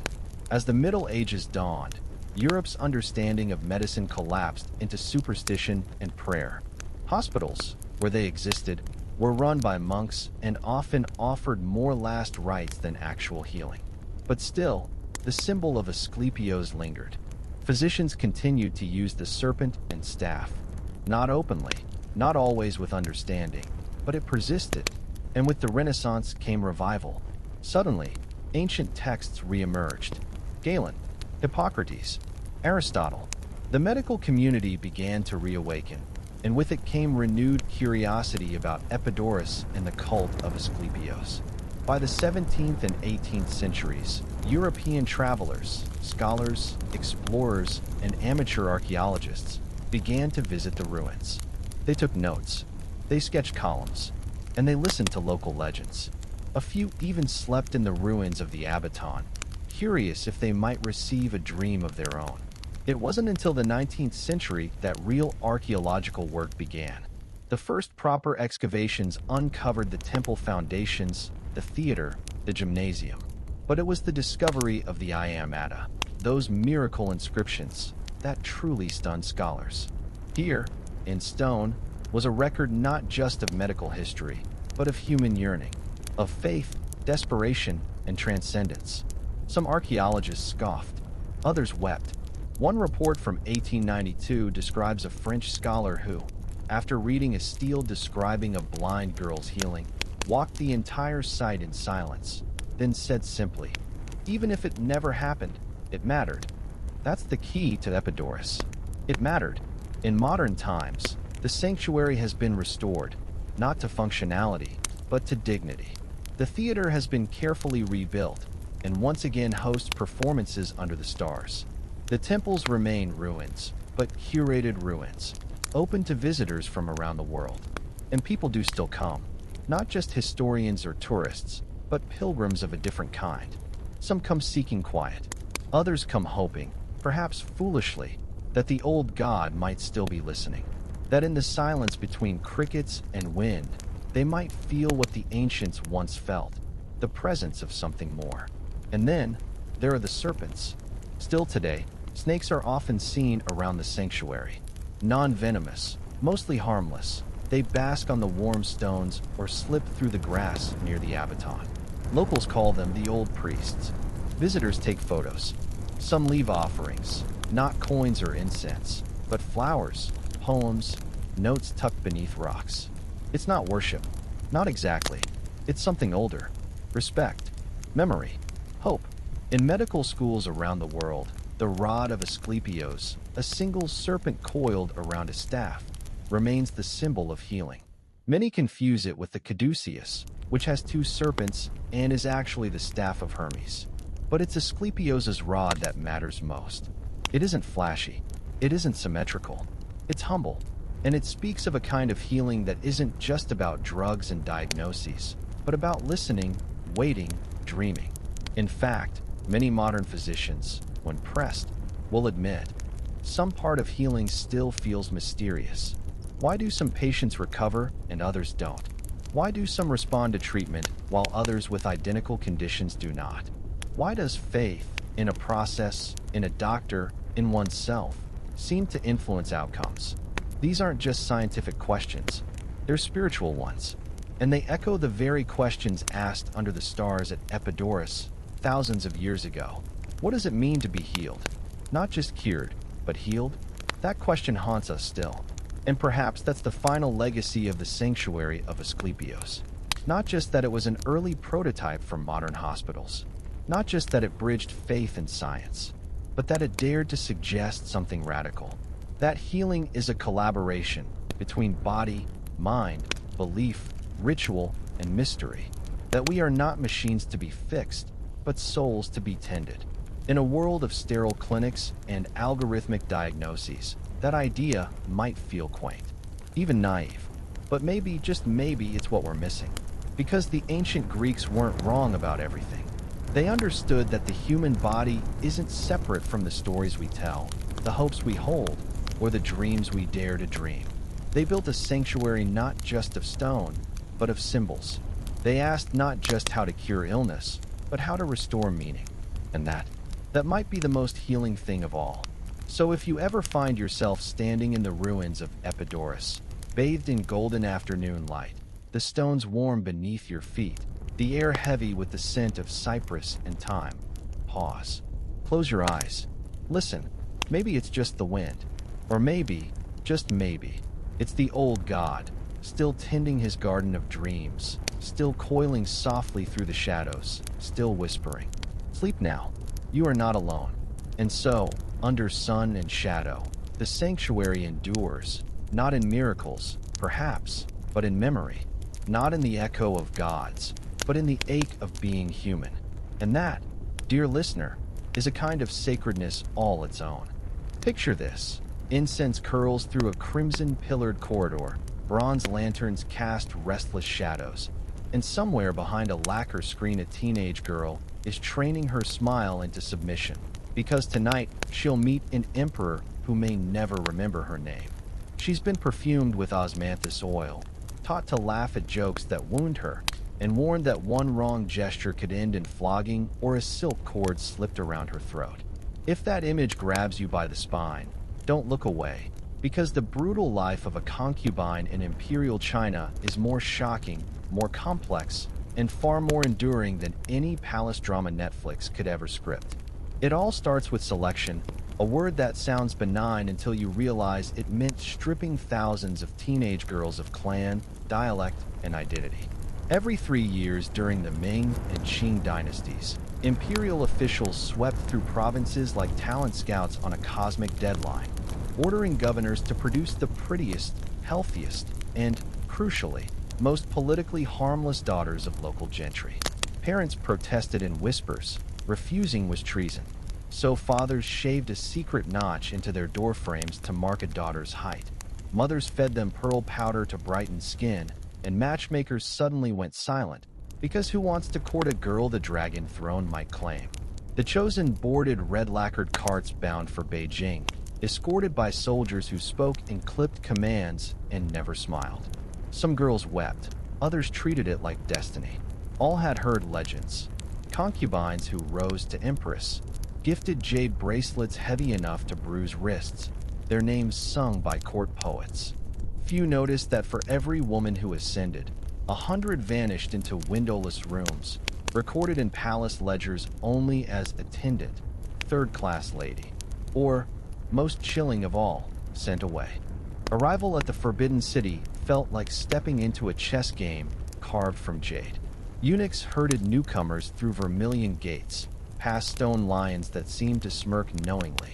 The air smelled of sandalwood and paint still drying after the latest renovation. Emperors always rebuilt, as if new walls could erase old ghosts. The girls surrendered family names for court titles ranked like a bureaucratic staircase. Noble consort at the pinnacle, palace woman at the creaking, splintered bottom. Their worth would be measured in silken favors. A phoenix hairpin meant the emperor noticed you. A plain wooden comb meant he never would. But rank alone couldn't guarantee survival. Court life was a swirling pen of rivalries where poison could float in chrysanthemum tea and gossip could cut sharper than any blade. Senior concubines watched newcomers the way hawks study fledglings, deciding whether to mentor, ignore, or break them. Some alliances formed over shared hometown dialects or mutual terror of the same head eunuch. Others dissolved with a single sideways glance. Because in a palace where affection equaled power, every smile had an exchange rate. Nightfall brought the ritual of the name slip. An attendant presented the emperor with lacquer plaques inscribed in gold with each high-ranking concubine's title. He'd pick one, sometimes another, sometimes none at all. Selected women were stripped, inspected for hidden weapons or illness, then wrapped in a yellow silk sheet and carried, yes, physically carried, through echoing corridors to the imperial bedchamber. It was both honor and ordeal. If a concubine emerged pregnant, her rank soared. If she emerged merely exhausted, she rejoined the queue of hopefuls. Imagine living in suspense each evening, wondering if tonight your body would become political capital, or if you'd simply be forgotten like dry ink on bamboo. Pregnancy, though coveted, was perilous. A concubine who bore a son could eclipse even the empress in influence, but that painted a target on her back. Midwives loyal to rival factions might slip saffron into her soup to induce miscarriage. Eunuchs could be bribed to swap medicinal herbs for toxic lookalikes.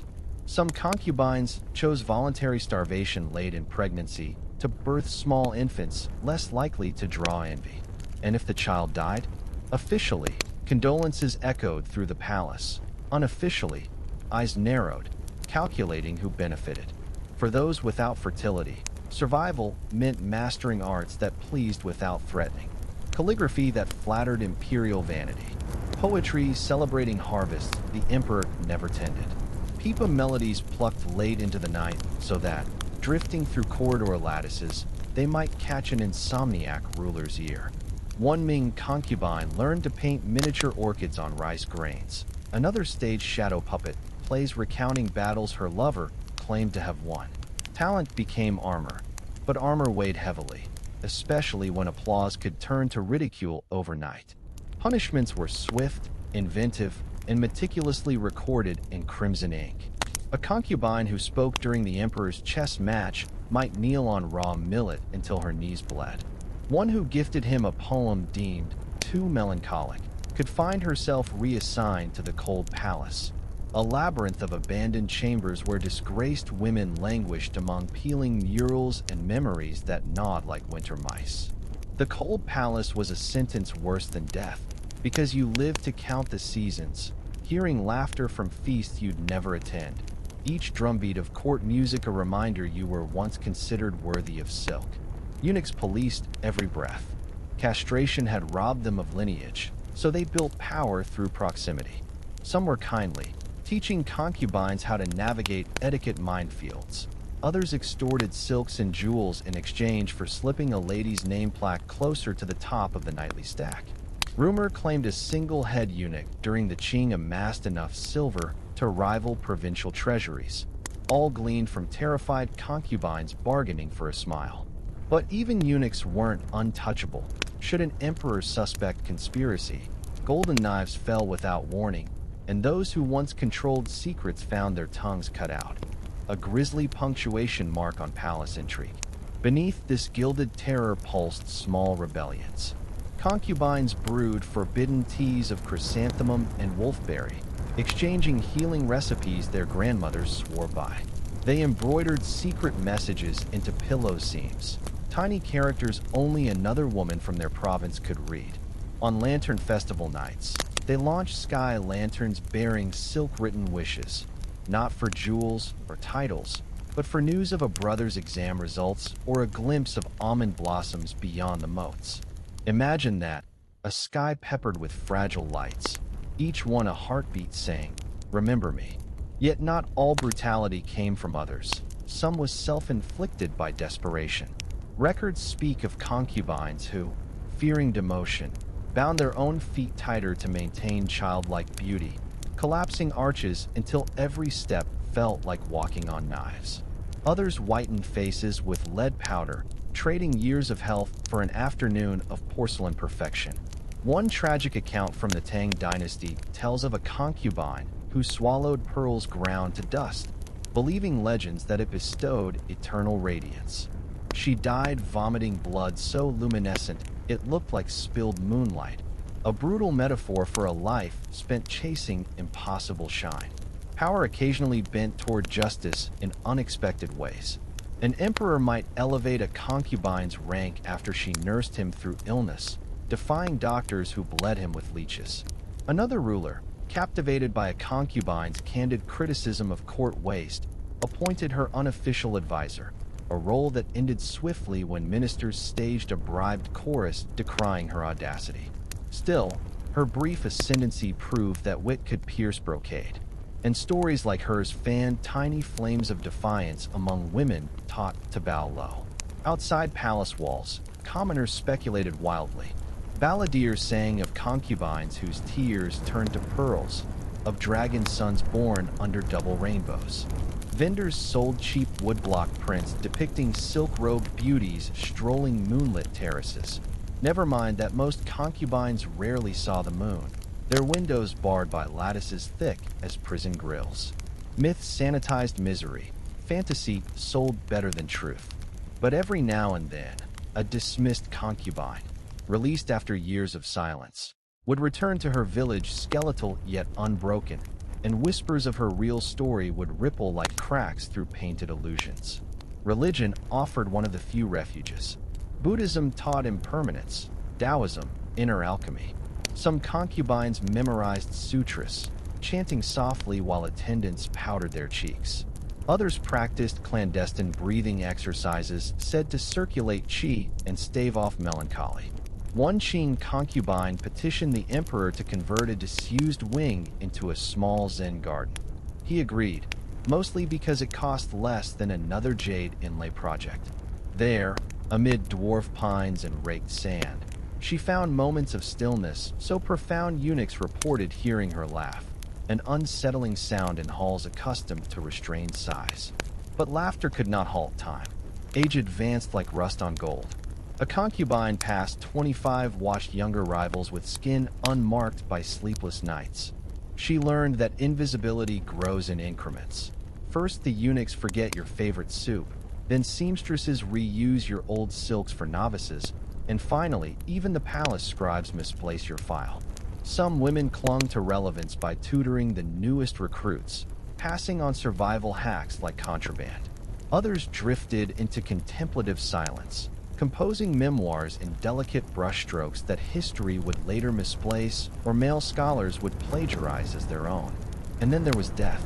An emperor's passing triggered a purge of favorites to accompany him into the afterlife, a barbaric practice officially banned, but secretly revived whenever conservative factions needed blood to sanctify succession. Poison wine was offered with solemn music, silk cords draped like honors. Those spared entered dowagerhood, their lives severed from politics but still bound to palace walls, tending incense for a spirit who once favored them with fleeting warmth. Only in rare cases did an aging concubine see outside gates again, usually under heavy escort, her face veiled so no common eye could witness imperial discard. Yet across centuries, the system persisted because it fed on belief. Belief that one girl could become empress. Belief that beauty guaranteed security. Belief that obedience trumped fate. And sometimes, improbably, belief paid off. Think of Wu Zetian, who entered as a low concubine but maneuvered through murder, exile, and ruthless charm to crown herself the only female emperor in Chinese history. Her reign proved that a silk birdcage could not confine every wing, but it also reminded concubines that the price of such flight was steep, often soaked in blood not their own. So why does this brutal tapestry matter now? Because threads of it still glimmer in modern echoes. The idle competitions grooming teenagers for stardom, the corporate ladders where smiles double as armor, the digital metrics that rank worth by favor and visibility. Swap silk robes for designer labels, palace rumors for social media, and the core remains, systems that monetize beauty, youth, and silence while punishing those who age or speak. As our first night in the Forbidden City fades, picture lanterns dimming, concubines settling onto hardwood pillows meant to preserve elaborate hairstyles, hearts thumping with dreams of jade, yet braced for nightmares of loss. In the corridor, a eunuch's footsteps recede like a ticking clock. Somewhere a cricket chirps, ignorant of rank. And you, dear listener, have just stepped into their world, one where desire is currency, danger hides in perfume, and survival is the most exquisite art of all. At first light, the courtyards of the inner palace stir with a deceptive hush. Lanterns are extinguished one by one, and the distant chime of a bronze bell signals the beginning of another day in the life of a concubine. She awakens on a hardwood bed without a mattress, her head resting on a carved pillow that preserves the intricately coiled hairstyle painstakingly arranged the night before. Her body is stiff, her movements quiet. Even her sighs are trained to be inaudible. Servants enter silently, carrying bowls of warm water perfumed with magnolia petals. A concubine's day begins with purification. Her face is gently washed, her hands massaged with fragrant oils. Cosmetics follow, a paste of white lead, rouge made from crushed safflower, a delicate tint for the lips from cinnabar. Each application is not a matter of vanity, but of survival. A woman who appears tired or plain may fall out of favor, and falling out of favor in the Forbidden City is not merely a romantic disappointment. It is an existential threat. Breakfast is small and colorless, steamed millet, lotus seed paste, and a boiled egg if she is lucky. Meals are often cold by the time they reach the concubines. The emperor's own table is the sun around which every other dish orbits. Nothing is served before his meals are prepared, inspected for poison, and presented. The concubines must eat in private, in assigned chambers, under the watchful eyes of eunuchs who report even the smallest defiance. After breakfast comes the mandatory audience with senior ladies of the court. The concubines assemble in ranked order, robes arranged according to hierarchy. Deep red for higher consorts, pale blue or green for the lesser ones. These gatherings are exercises in tension and etiquette. Words are chosen with surgical precision, compliments offered in tones so flat they're indistinguishable from insults. One concubine remarks that another's embroidery resembles a provincial peasant's handiwork, just enough to provoke humiliation, but not enough to earn a formal reprimand. A younger girl stifles a smile, and instantly 4 other women make note of it.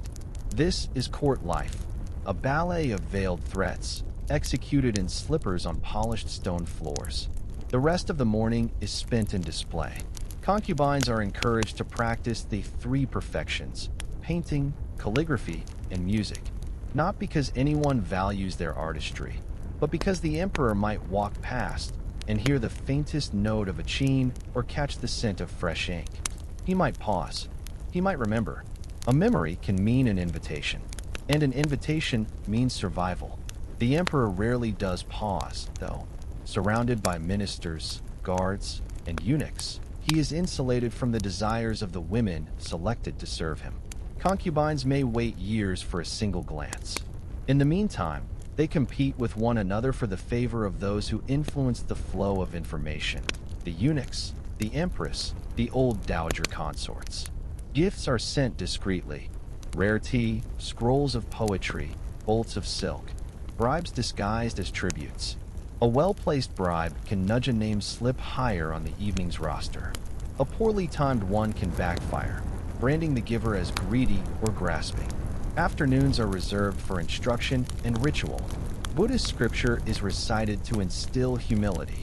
Taoist breathing exercises are taught to promote tranquility. But tranquility is a fiction in the palace. Every woman harbors private fears: that her family has fallen from favor, that her beauty is fading, that she is being poisoned slowly, subtly, one spoonful at a time. Some take comfort in the stories passed down from one generation of concubines to the next. There's the tale of Lady He, who once seduced an emperor by composing a poem so moving he wept and made her second in rank overnight. Or Lady Yun, who faked an illness to gain the sympathy of the empress and was rewarded with jewels and influence. These are cautionary tales too, because both women died mysteriously within a year. The palace devours its favorites as swiftly as it forgets its failures. As the sun lowers, the tempo of palace life changes. Servants become more hurried. The corridors echo with hurried footsteps and murmured messages. The name slips are being prepared. Lacquer plaques bearing the concubines' titles are stacked, sorted, and arranged in a red box that will be presented to the emperor after his supper. He will choose whose bed to visit. The selection is supposed to be random, but everyone knows it isn't. The eunuchs influence it. So does the empress. And so do the concubines themselves, through flattery, alliances, and relentless maneuvering. The chosen woman undergoes the preparation ritual. Her body is bathed again. Her hair is adjusted. She is wrapped in a yellow silk sheet and carried through the palace like a ceremonial object. If she bears it with grace, she may rise. If she shows hesitation or fear, she may be condemned. The rules are never stated plainly. They're felt, inferred, punished only in retrospect. Those not chosen wait in silence. Some cry quietly. Others pretend not to care. They drink herbal infusions meant to calm nerves or inspire fertility. One might try to read poetry aloud, but the sound rings hollow in the tiled chambers. The night is heavy. The wind rattles the carved screens. And sleep comes fitfully. Pregnancy changes everything. A concubine who conceives becomes the center of a web of danger and intrigue. Her meals are double-checked. Her maids are replaced. Spells are whispered over her bedding.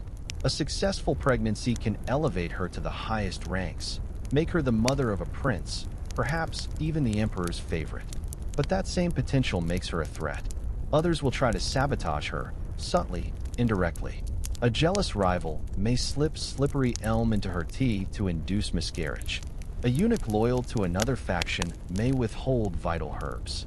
Even the midwives may be bribed to lie about the health of the child. Some concubines pretend to be ill to avoid attention. Others isolate themselves. One, known only by her title, second-rank Lady Sue, faked a miscarriage just to escape the spotlight, fearing that a real pregnancy would end in her death. She was discovered and punished with 2 years of silence. No visits, no gifts, no name slips. Her punishment wasn't flogging, it was invisibility. The cold palace looms over everyone as the ultimate punishment. It is a real place, not a metaphor. A series of chambers on the far edge of the Forbidden City, devoid of servants or comforts. Women sent there are not executed, they are erased. No one speaks of them. Food is left at the entrance. Their names are crossed from the records. Some go mad. Some write messages into the dust on the windows, hoping a passing bird or breeze might carry their story away. And yet, even amid this constant pressure, moments of beauty appear. 2 concubines may exchange gifts in secret. Hand-sewn sachets of dried plum or a folded letter tucked into a pillow. One might help another decipher a riddle written by the emperor.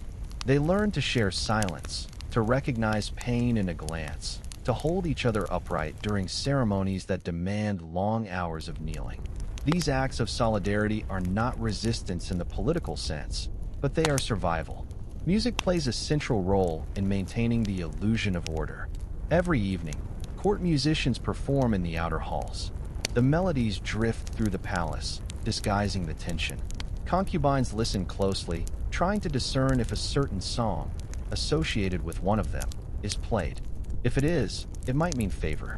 If it isn't, it might mean punishment is coming. The empress herself is both guardian and threat.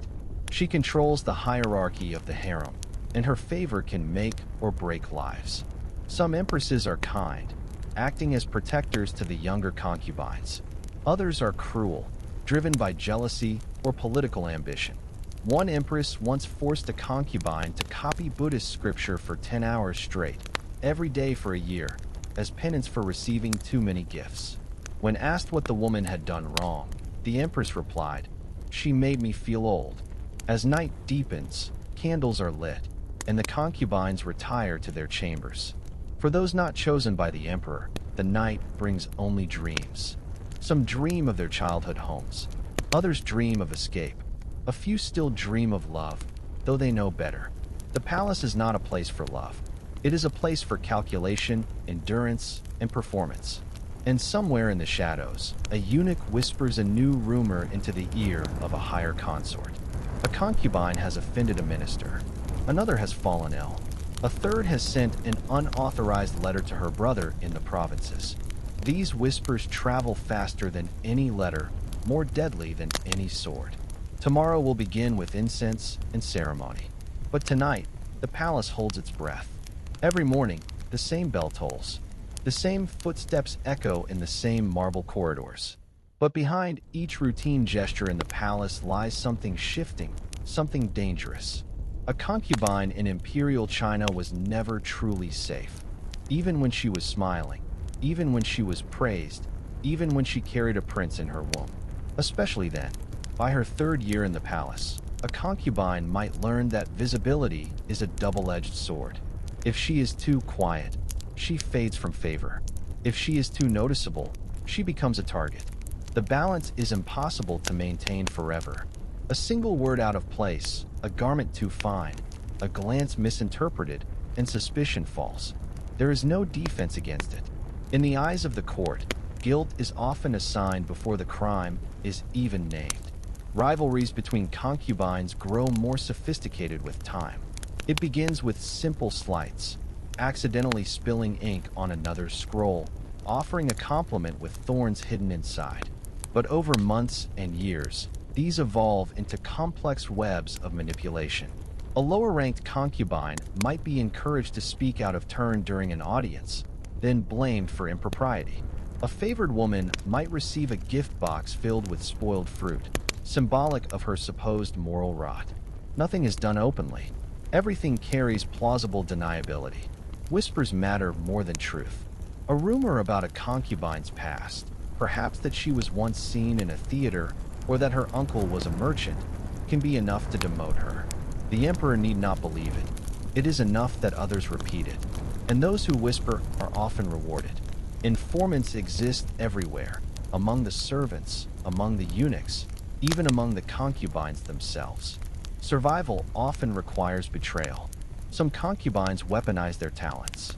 A woman with a gift for calligraphy might compose an anonymous poem praising the emperor's virtue and deliver it through secret channels. If the emperor is in a generous mood, he may reward the poem's author, if he learns her name. If not, the credit may go to someone else entirely, and the original poet remains in silence, watching another rise on the wings of her own words. Even family ties are unreliable. Though some concubines enter the palace with the support of noble clans, once inside, they are effectively cut off. Letters must pass through layers of censors. Personal messengers are forbidden. Some families rise to power when their daughters rise. Others vanish entirely after a daughter's fall. And if a concubine's family loses favor, she suffers with them. A woman once adored can be labeled unfilial overnight if her brother offends a court official. Guilt by association is a favorite tool of palace politics. The empress continues to dominate the hierarchy. In theory, she is a stabilizing force.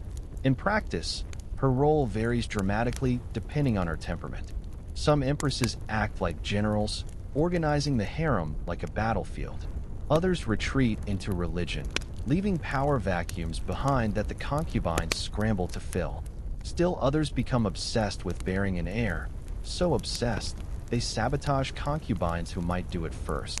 One tale tells of an empress who disguised herself as a servant and swapped a concubine's newborn prince for a stillborn girl, raising the boy as her own. No one ever discovered the truth, until decades later, when the concubine, now gray-haired and fading, whispered her story into a visiting monk's ear. Illness is another silent enemy in the palace. The buildings are grand, but not always well ventilated. Cold drafts seep into stone chambers in winter, while summer heat can be unbearable, made worse by the layers of silk and embroidered robes required at all times. Doctors are summoned for serious ailments, but medicine is often a gamble. Some prescriptions include mercury, arsenic, or crushed pearls. Expensive, prestigious, but deadly in the wrong doses. And it is impossible to know if the imperial physician serves health or politics. For many concubines, the only true escape is religion. Some retreat into Buddhism, reciting sutras for hours in hidden corners of the palace. Others turn to Taoist practices, believing that through breath work and self-cultivation, they might extend their lives, or at least their peace of mind. There are even legends of women who achieved enlightenment within the palace walls, though whether they did so through wisdom or madness is unclear. A few concubines seek escape not in spirit, but in scandal. One woman deliberately seduced a favored eunuch, knowing full well the punishment. When discovered, she smiled and refused to speak in her own defense.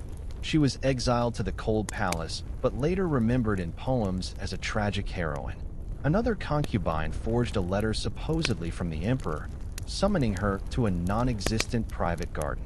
When she arrived, she was arrested, beaten, and quietly removed from court records. Her name does not survive. Only the scandal does. Despite all this, some concubines do rise. They bear sons who survive infancy.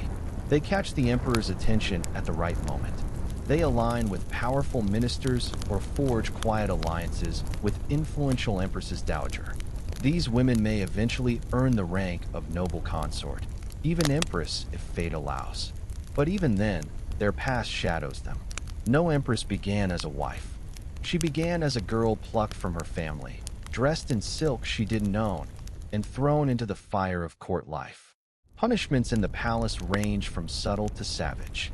Some women are reassigned to lower-ranking quarters, stripped of their jewels, denied contact with family. Others are accused of witchcraft, especially if they use unfamiliar herbs or speak too often of dreams. Once accused, the path downward is swift. There is little mercy and no appeal. A concubine found guilty of spiritual impurity may be made to kneel for 3 days straight, or whipped by eunuchs behind closed screens.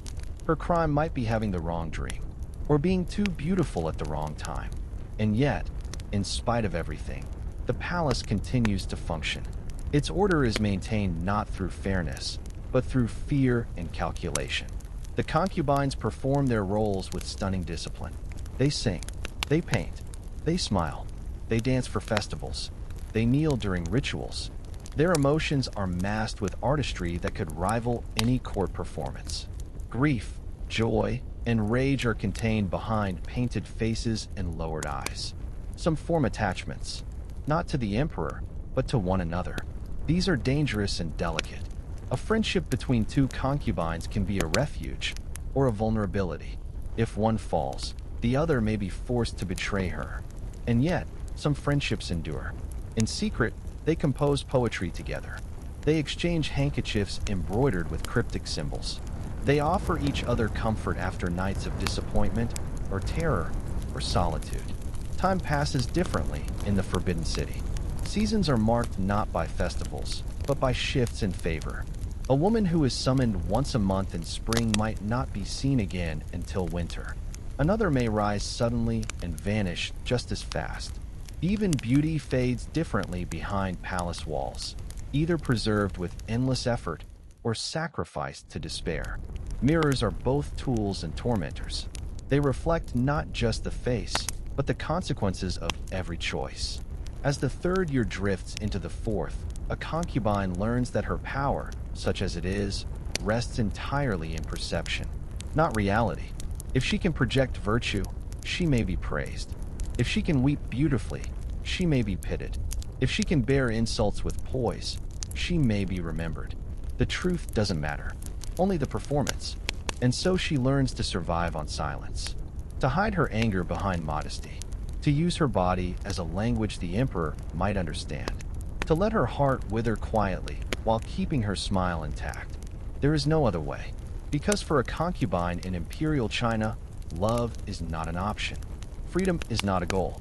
The only prize is to remain in the game, to be remembered, if not cherished, to endure, if not escape, to exist when so many others do not. And when night falls again, and the name slips are gathered, and the emperor glances briefly at the box before waving it away, somewhere, in a far corner of the harem, a woman exhales. Not chosen, not punished, not noticed. And in that breath, she feels a small victory. The lanterns flicker low in the harem halls. Shadows stretch across silken floors. Somewhere in the labyrinth of chambers, a concubine lies awake, staring at the painted ceiling above her bed. She has survived another day. But survival in the Forbidden City is not peace. It is simply postponement of disgrace, of punishment, of vanishing. In Imperial China, the life of a concubine was a game played with no rulebook and no winners. Only those who lasted longer than others. There was no retirement, no comfortable withdrawal once you faded. A concubine who aged out of favor could be relegated to years, even decades, of invisible existence in some forgotten wing of the palace. These were the women who walked like ghosts through the gardens, who whispered sutras to themselves under the plum trees, who had once known the emperor's voice and now heard only silence. Some tried to make peace with this erasure. They turned to embroidery or poetry, filling the long, empty hours with beauty that no one would see. Others turned bitter, whispering tales of betrayal and favoritism to anyone who would listen, hoping that someone might still remember their name. And some simply faded, consumed by the loneliness, the endless repetition of days marked only by meals and ceremonial bowing. For a few, there was still one last hope, the possibility of being elevated posthumously. If a son became emperor, his mother, even if she had died in obscurity, could be honored with the title of Empress Dowager, her name etched into history. But that hope was a thread as fragile as it was distant. Many sons were taken from their concubine mothers and raised by the empress or by high-ranking dowagers. The birth mother might never see him again, or worse, see him and be forbidden to speak. The palace had long institutionalized these cruelties. Women were divided not only by rank, but by function. Those who entertained, those who bore children, those who performed rituals, those who existed as symbols. The division of labor ensured control. No one woman had all the power, but it also ensured competition. The emperor's affection was a limited resource. If one concubine rose, another fell. Outside the palace walls, rebellions rose, dynasties changed, emperors died, but the system of concubinage endured. In the Ming dynasty, for example, the Hongwu emperor famously drafted thousands of young women into the palace from across the empire. It was said that every province was expected to provide its share. The girls arrived in convoys, frightened and silent, dressed in identical robes. They were sorted, inspected, renamed, and scattered through the endless chambers of the inner court. Many would never see their families again. Letters, when permitted, were monitored and often rewritten before being sent. Even death did not guarantee return. Some concubines were buried in palace grounds or sent to tomb complexes where they lay far from their native villages. In some dynasties, concubines were even forced to follow the emperor in death, sacrificed, so that he might not be lonely in the afterlife. This gruesome practice was officially banned in later eras, but rumors persisted. No one knew for sure how many women disappeared quietly when an emperor died. Others disappeared while still alive. The cold palace, an isolated set of rooms reserved for disgraced concubines, was where ambition went to rot. It was unheated in winter, sweltering in summer, and haunted not by ghosts but by the living. Women sent there could be forgotten for years. Some had committed real offenses. Others had merely lost the empress's favor or failed to produce an heir or been named in an anonymous letter of accusation. The reasons didn't matter. Once you were sent to the cold palace, your story ended. And yet, new concubines continued to arrive. Each generation brought more girls into the system. Some were daughters of noble families, others from merchant clans hoping to buy influence. Some were orphans chosen for their beauty. They arrived believing the palace was a place of luxury, of opportunity. It was only once inside that they learned the truth. The palace did not grant power. It tested whether you could survive without it. Some did more than survive. Some manipulated the very system meant to oppress them. In the Qing dynasty, one concubine of modest background, born as Yahenira, rose to become the most powerful woman in China. Empress Dowager Cixi. She began as a low-ranking consort to the Xianfeng Emperor. When she bore him a son, the only one, her position became unshakable. Through intelligence, ruthlessness, and an unmatched talent for court politics, she navigated factional warfare, imperial succession, foreign crises, and rebellion. Behind a silk screen, she ruled through puppet emperors for nearly 50 years. Her story was the exception, but its very possibility gave hope to thousands who came after her. Still, even Cixi's life was built on risk and sacrifice. She lived in a gilded cage, like all the others. Every decision was a calculation, every smile a weapon. The difference was that she knew it, and played the game better than anyone else. For the others, the countless concubines whose names never entered the records, life remained harsh, limited, and often lonely. Few found love in the palace. Fewer still found freedom, but they found ways to endure. They carved poems into hidden corners of the garden walls. They passed down coded songs. They embroidered secret messages into the hems of their gowns. In this way, their stories survived, not in official histories, but in the folk memory of women who whispered their names long after they were gone. Because being a concubine was never just about silk and ceremony. It was about navigating a world where everything beautiful could be dangerous, and every kindness could be a trap. It was about hiding strength inside submission, about finding moments of power inside powerlessness. It was about being watched, judged, and controlled, and still finding a way to exist, to breathe, to be. And so the palace remains. Tourists walk its red-lacquered corridors now. They marvel at the carvings, the gold filigree, the intricate murals. They see the beauty, but not the silence, not the echoes, not the lives lived behind closed doors, behind layers of etiquette, behind the delicate veil of imperial splendor. The lanterns still flicker. The chambers are still filled with whispers. And if you listen closely, past the rustle of robes, past the clink of porcelain, past the echo of bells, you might still hear her.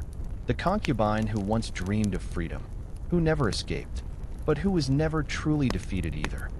Picture the chill dawn mist clinging to a French field in 1916 as your troop train jerks to a halt. The wheeze of brakes mixes with the distant, unbroken thunder you first mistake for weather. It is not weather. It is artillery, and it is older than the sunrise you're staring at. Within minutes you're herded from the cattle car, too little sleep, too much sweat, and pointed toward a ribbon of road leading to the front. Your pack already saws your shoulders raw, 60 pounds of ammunition, rations, extra socks, a dented mess tin rattling like a death drum. The sergeant shouts to keep pace. You try, ankles wobbling on cobbles slick with horse manure and spilled fuel.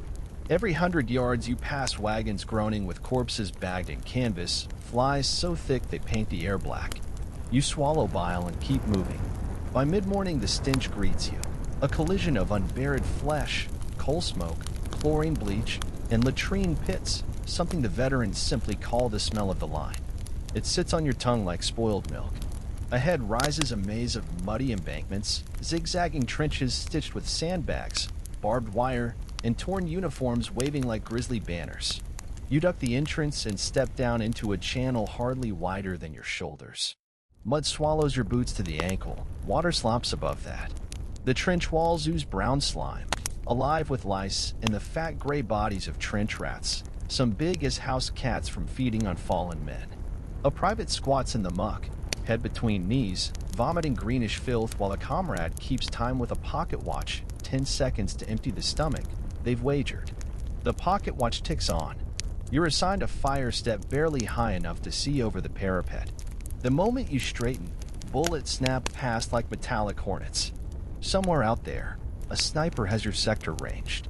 You drop again, heartbeat drumming and ears stuffed with cotton wool of panic. The veteran beside you, face cratered with trench acne, eyes yellow with exhaustion, hands you a periscope. Try not to lose the mirror, he mutters. You lift the crude wooden shaft and glimpse no man's land. A tangle of barbed wire, shell holes brimming with opaque water, shattered trees charred to skeletal spires. Dead men lie half buried, their hands sticking up like broken roots. Every few yards a boot protrudes, or a gas-blackened face snarls at clouds. You gag. Flip the periscope down. The first artillery barrage comes at dusk. A whining crescendo, then the ground leaps. The trench quivers like a living thing. You've never felt a sound before, but now it bores through guts and skull together. Dirt rains in clods, a sandbag bursts and showers you in fleas. Shrapnel whistles overhead, slicing canvas, shredding the moonlit sky. Someone screams for stretcher bearers, voice climbing in pitch until it snaps.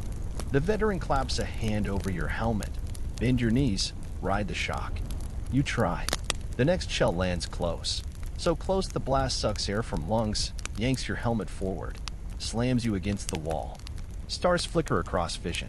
When hearing returns, it's only a shrill whine of tinnitus. Night does not end the bombardment. It merely hides it. Intervals of silence become more terrible than detonations, because silence means the enemy is listening, adjusting, preparing gas. Sure enough, 2 hours before dawn, a runner barrels down the trench yelling masks. You fumble for the oil-soaked flannel hood, pull it over face just as a sweet smell, like overripe pineapple, creeps on the breeze. Chlorine. Ice sting. You inhale through fabric that tastes of mold and fear. Somewhere gas bells clang, hammers on iron rail, eerie in darkness. A man tears his mask off, retching, lungs already dissolving. He stumbles into sump water, thrashes until another shell ends him. Your own mask leaks at the edges. Liquid tears stream within. You can't wipe them. You recite a prayer learned in childhood, but forgotten until this moment, every word a muffled sob. Dawn reveals survivors blinking through yellow haze, uniforms streaked with vomit. The trench bottom now holds inches of foul liquid, blood, rain, sewage. Your socks are pulp. When you peel one off, skin sloughs away in white shreds. Trench foot beginning. The medic advises rubbing whale oil on toes to keep circulation. He hands you a finger-smeared tin. The smell is rancid, but you obey. Nearby, a pair of engineers haul rotting corpses for burial details. They joke that the bodies make good trench walls. Just cover with dirt. Save sandbags. Laughs sound like choked coughs. You note the day for your diary, but realize paper dissolved days ago in your breast pocket. Orders arrive for a raid at dusk. Objective: cut enemy wire, grab prisoners for intelligence. You spend the afternoon counting Mills bombs, checking bayonet lugs, writing a letter you know censors will blacken with ink. You do not write about the lice feasting in your seams, the rat that chewed a sleeping soldier's eyelid, the hunger that never leaves because rations are stale biscuit and bully beef slick with maggots. You write instead about thinking of home when the larks rise over shellfire, how dawn makes even crater water look golden. You sign love, then burn at the moment a shell bursts near the dugout. Better ashes than a mother reading your last terror. 0 hour. You fix bayonet. Adrenaline tastes metallic, mingling with the cordite stink. Ladder up, over the top. Boots slip on parapet mud. You plunge into thigh-high muck of no man's land as flares hiss upward, bathing chaos in green light. Machine gun tracers stitch the dark. Bullets hiss like hot irons in water. Men fall, vanish in shell holes, drown beneath their own packs. You reach the wire, jaws of rusted steel bristling. Wire cutters snag, gloves tear. Hands bleed. A flare pops overhead, frozen daylight. Enemy soldiers 30 yards away, rifles leveled. You curse, hurl a grenade. The explosion kicks dirt over you. Fragments chew your shoulder. You don't feel pain, only warmth spreading down arm. You crawl, belly scraping corpses swollen enough to burst under weight. Somewhere a man shrieks, "Mother," until voice gurgles out. Retreat whistle blows, but half the platoon won't hear it. You're shredded by artillery. You stagger back, crossing the parapet just as mortar bombs bracket the trench. One lands on the lip. Heat and blast fling you like ragdoll. When consciousness sputters on, you're under debris, lungs unable to draw full breath. A stretcher bearer appears, face chalk with fright, drags you by webbing into a dugout. He injects morphine. The world softens at edges, turns sepia. You see your left hand, 2 fingers gone. Funny, you think, can't play piano now. Then darkness. Field dressing station, electric lights buzz, flies swarm. Rows of bodies on stretchers, some motionless, some thrashing. Surgeons in aprons stiff with blood-sliced uniform sleeves, probe wounds with hemostats blackened by hours of work. No anesthesia except chloroform, in short supply. Men bite leather straps or scream until voices rip. You float in narcotic fog, watching limbs drop into enamel basins, nurses wiping bone chips off tables. Someone taps your cheek. Hold still, lad. Saw grinds. The smell of burning splits rises. Pain punches through morphine, a white flash that swallows thought. You wake in a barn converted to recovery ward. Straw mattress, bandaged stump where arm once was. Doctor pins a tag. Evacuation rear area tomorrow. You've won a ticket out of the line, but shame gnaws, your mate's still there. Guilt will fester longer than shrapnel. 6 weeks later you're back. Army needs numbers. Propped with crude prosthetic, you rejoin a regiment filled with strangers, younger, unseasoned. You drill them on gas masks, on listening for creeping barges, on tying boots tight so rats can't gnaw toes and sleep. You tell them not to drink from shell holes because corpses rot beneath water like tea bags of disease. Some laugh nervously, others vomit behind parapet. Night raids continue, casualties mount. Rain falls for 12 days, trench walls collapse, burying 6 alive. Digging them out impossible, clay sets like cement. Their muffled screams taper off by dawn. You record nothing. Christmas approaches. Command promises hot cocoa, extra rum ration. You get 15 minutes of both. Chaplain conducts service by candlelight. Shells punctuate hymns. A German voice drifts over parapet singing still nagged. Your platoon answers with silent night, voices quavering. For a breath the war pauses. Then a flare pops, illuminating a sniper's eye. Shot cracks, singer falls silent. Choir ends. Lice hatch in seams of tunic. You scratch until blood runs. Medic issues blue ointment, useless. You shave scalp to deny them, but they burrow into seams of trousers, feed on groin. It drives some men mad. One strips naked, runs along trench screaming he's a Christ of vermin. He is shot for desertion. Spring thought turns ground to syrup. Bodies buried shallow rise, faces wax models of horror. You pass one whose mouth still moves, gases ferment, cause jaws to chatter. You no longer react. At dinner you stir tea with spoons scavenged from corpses' kit, because supply lines failed again and cutlery is scarce. Rumors swirl, colossal offensive planned. New weapon, tanks, will break stalemate. You glimpse one at assembly, steel behemoth wheezing black smoke, clanking like a foundry on legs. It lurches into a ditch, stalls. Men push while shells land. You wonder if technology saves lives or multiplies death. Attack day. Artillery pounds enemy line for a week, drumfire louder than hell. Everyone deaf. When guns stop, silence so vast it feels wrong. Whistle blast, you charge. Mud sucks boots, wire snarls ankles, machine gun scythe rakes. Gunner across line survives barrage, weapon intact. Whole wave cut down in minutes. You drop into shell hole, waterways deep, hide beneath floating viscera. Tank lumbers overhead, draws fire, erupts in fireball. Crew screams, fuel ignites trench like forge. Night finds you still in crater. Wound festers, flies lay eggs. Maggots hatch warm and writhing. You pluck them weakly, but more crawl from fabric. Rain begins, water rises to chest. Hypothermia numbs limbs. At dawn, stretcher patrol rescues you. You laugh hysterically at skies blue, first color besides khaki and red. Hospital again, this time amputation to mid-arm, malaria, trench fever. We're not over. Generals demand final push. You beg to stay, are deemed unfit. Sent home on hospital ship. Civilians cheer at dock, wave flags, toss flowers. You stare blank, hearing distant shells in every clap of hands. Night terrors begin. You thrash, smell chlorine, hear rats chewing. Armistice November 11th, bells ring. You feel nothing. Back streets stink of coal and victory beer. Strangers ask heroic stories. You mention lice and maggots, they recoil.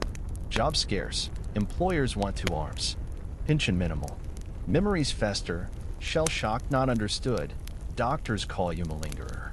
You drink to sleep, wake to screams no one else hears. So if you wonder whether you would have survived the trenches, consider not the bullet with your name, but the millions addressed simply to whom it may concern, the relentless artillery that shattered ground like glass, the gas that turned lungs to soup, the lice that drank sanity, the mud that drowned hope, the orders whispered by men hundreds of yards behind lines scribbling dawn assaults on maps spattered with coffee. Survival meant losing parts of body, of mind, of soul, and still being sent back until nothing left to give. The trenches did not kill everyone. They merely collected interest, inch by inch, until existence itself became collateral. You might step off the train alive, but the question is not whether your heart would keep beating. It is whether, years after the guns fell silent, you could still call that state of trembling ruin alive. Standa comes at first gray light, every rifle muzzle thrust above the parapet, bayonets catching dawn's colorless glare. Your fingers are too numb to work the bolt, so you clench and unclench until blood crawls back. Sleep was 30 minutes stolen between rat patrol and wiring party. Now the corporal balls for inspection. You present your bayonet for a smear of whale oil. Rust is court-martial material even if you're never close to stabbing distance. When the officer counts heads, he hardly glances up. One man missing is chalked to fatigue duty, not the truth that he slipped into shell-shock silence and shot himself by the latrine at 2 a.m. Self-inflicted wounds bring prison. So the chaplain writes accidental discharge on the report, tremor in his pen. Breakfast is tins of McConaughey stew congealed to mottled jelly, spoon cold because the cooks kept fires low to avoid enemy spotting. You ladle it from a dented can shared with 3 others. Lumps of carrot slide down your throat like gristle. Dysentery waits for any slip in sanitation, so you swallow chalk tablets doled out by the medic and pray they work.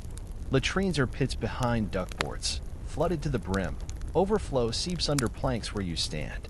The stench fuses with tobacco smoke and bleaching powder, becomes the trench's constant perfume. Mail arrives, a burlap sack dumped in the company dugout. Letters smell of home, laundry soap, linseed, biscuits, but you hesitate before opening. News of a cousin gassed at Ypres presses like a thumb on your windpipe. Another schoolmate missing somewhere near Verdun. You reread mother's line that the garden irises are blooming. Try to imagine the color. Fail. You tear up her request for dried flowers from France. Nothing here grows except mold. A comrade receives a Dear John letter and laughs until he vomits, shreds the pages, then asks to borrow a razor for tidy. 2 hours later, MPs drag him off, wrist bandaged, eyes blank. The medics call it temporary insanity. The company chalks it as malingering. Mid-morning working party. Repair duckboards, revet walls with corrugated iron, bail water by the bucket though rain still sheets down. A Lewis gun team trundles past hauling ammo drums. One slips, twists ankle, disappears to dressing station. Within an hour, the trench mortar section begins lobbing toffee apple bombs at the enemy parapet. German Minenwerfers answer, chunky thumps rising to whistling arcs. You drop flat as a 240mm shell lands 30 yards away. Mud geysers skyward, then crashes back, smothering a signaler so thoroughly only his boot protrudes. Men dig frantically, but suction holds like glue. By the time they tug him free, his ribs crack, lungs already drowned. He chokes once, still tethered to the picket line telephone, then is still. The sergeant orders his name scratched under killed by enemy action. The mud is always the enemy. Lice patrol begins after lunch. Shirts are stripped, seams held over candles to fry egg clusters. The sweet stink of singed cloth mingles with the pop of bursting nets. You count 30 bites along your spine, red welts you've clawed open in sleep. The medic shrugs. Everyone crawls. Another lad discovers a louse inside a scabbed shrapnel wound. Infection setting in means evacuation, but he binds it tight, fearing the label of coward for leaving the line. Pride can be deadlier than gas. Afternoon brings rumor of a tunneling company detonating mines tonight under enemy lines. Until then, you haul sandbags up communication trenches, slipping on duckboards slick as eel skin. Artillery spotters high in tethered balloons signal corrections. Each correction means fresh salvos that shake chalk from dugout ceilings. You pass splintered boards marking collapsed saps, tunnels that caved, burying sappers alive, their tapping fading to whispers of ghosts. The older men cross themselves at each signpost, then spit for luck. A ration party assembles to fetch supplies from rear dumps. You volunteer. Anything to leave front lines claustrophobic ma. The journey is 3 miles but feels like 30, through communication trenches that flood thigh-deep, across duckboard bridges named Hellfire Alley and Suicide Bend. Shells find the paths by habit. Bursts cascade mud over crates of tinned meat, tear water cans open like fruit. A single 5.9 explodes behind you, fling you forward. When dust settles, the corporal is gut-shot, intestines ribboning through torn tunic. He begs to be left. Stretcher bearers drag him anyway, but everyone knows abdominal wounds sour to sepsis. 2 days later, his name appears on death sheet. Ration detail gets no commendation, only extra fatigue duty for losing half the supplies. Dusk again. Stand to at 1,700, rifles loaded, bayonets fixed. Germans might choose evening for trench raid, just as your side did last week. Artillery duel flares like a storm of thrown anvils. A star shell bursts overhead, casting stark negatives, wire, craters, the hunched form of a British listening post 50 yards forward. When light dies, rifles whisper, grenades fizz. You duck instinctively, splinters whistle, plug wood into leather. Quiet returns except for a man whimpering for morphine. He gets a cigarette instead. Supplies ran short after the last push. Orders filter along the trench. Tomorrow before dawn, an attack to seize ruined farm on the ridge. Artillery will roll ahead in creeping barrage, infantry to follow 75 yards behind. You rehearse signal calls inside dugout lit by guttering candle. Whistle blasts mean advance, bugle notes mean halt. The lieutenant lectures about Elon, his hand trembles holding the map. You memorize objective locations, though moonless sky ensures you'll stumble blind. Writing letters forbidden tonight. Despair spreads fast if men guess casualty odds. You prepare, kid. Remove greatcoat to lighten load, though night frost promises to bite. Adjust puttees.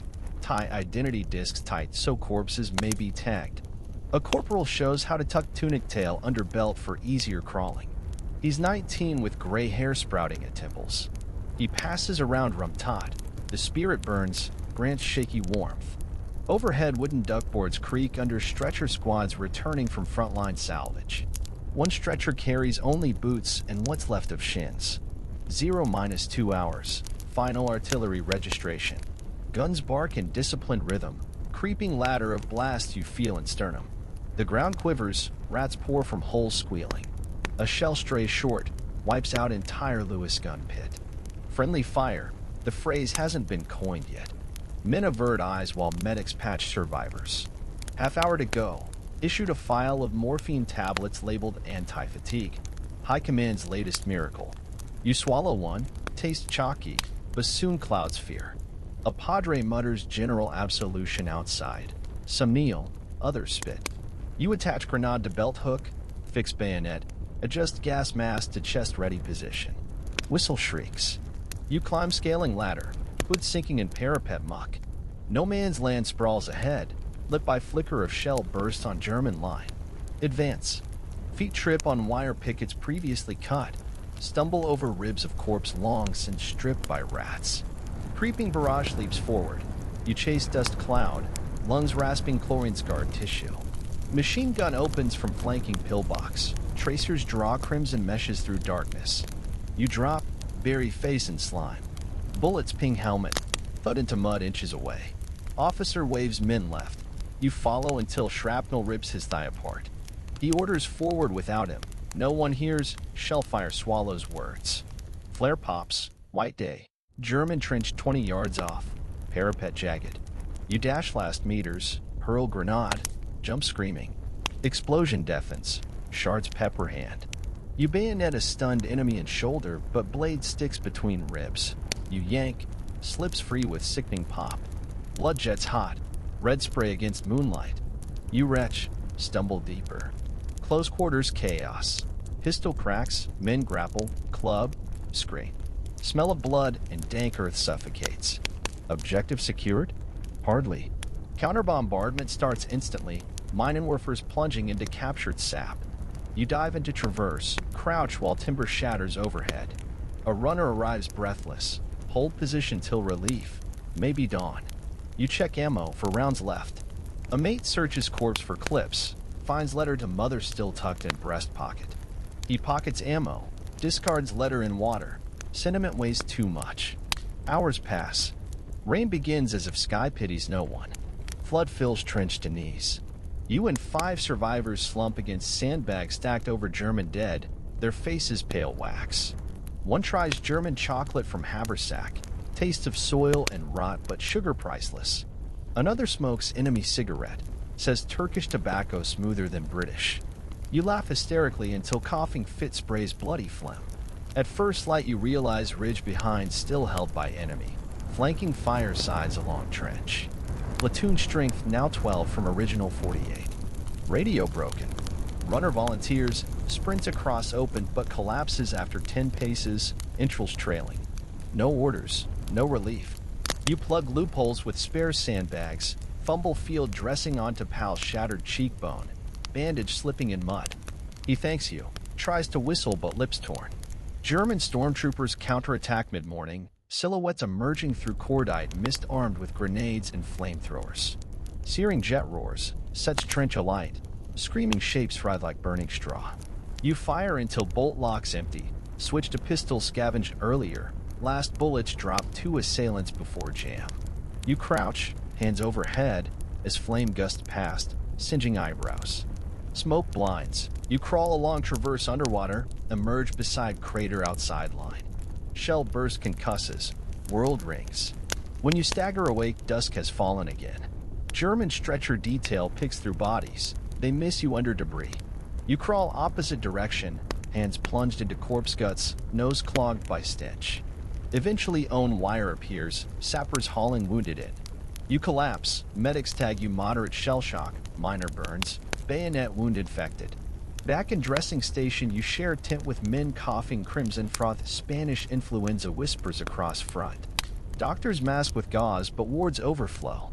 You survive fever after delirious week, yet vision never quite steady. Sent to reinforcement depot for rest cure, a beach resort commandeered, hut smelling of iodine. Sand and sea appear alien after mud stench. Officers lecture on morale. Band plays ragtime. At night you dream rats chewing through stomach, weight clawing bedding. After 14 days board train back to front. Carriage plastered with posters boasting victory soon. New tanks, Yanks arriving. Men cheer. You stare out window at coffin convoys heading opposite. Arrival sector unchanged. Mud, wire, broken trees. Battalion welcomes replacements with grim silence. A chap writes home. Spirits high. Jerry on last legs. Reality. Ammo short. Waterfouled. Spirits broken. You receive parcel from home. Knitted socks. Toffee. Photograph of sister's wedding. You can't look. Face is too clean. You spend afternoon delousing new socks over flame. Toss toffee to rats apt to chew boots otherwise. Letter says war will be over by Christmas. Same line each year. Night patrol again.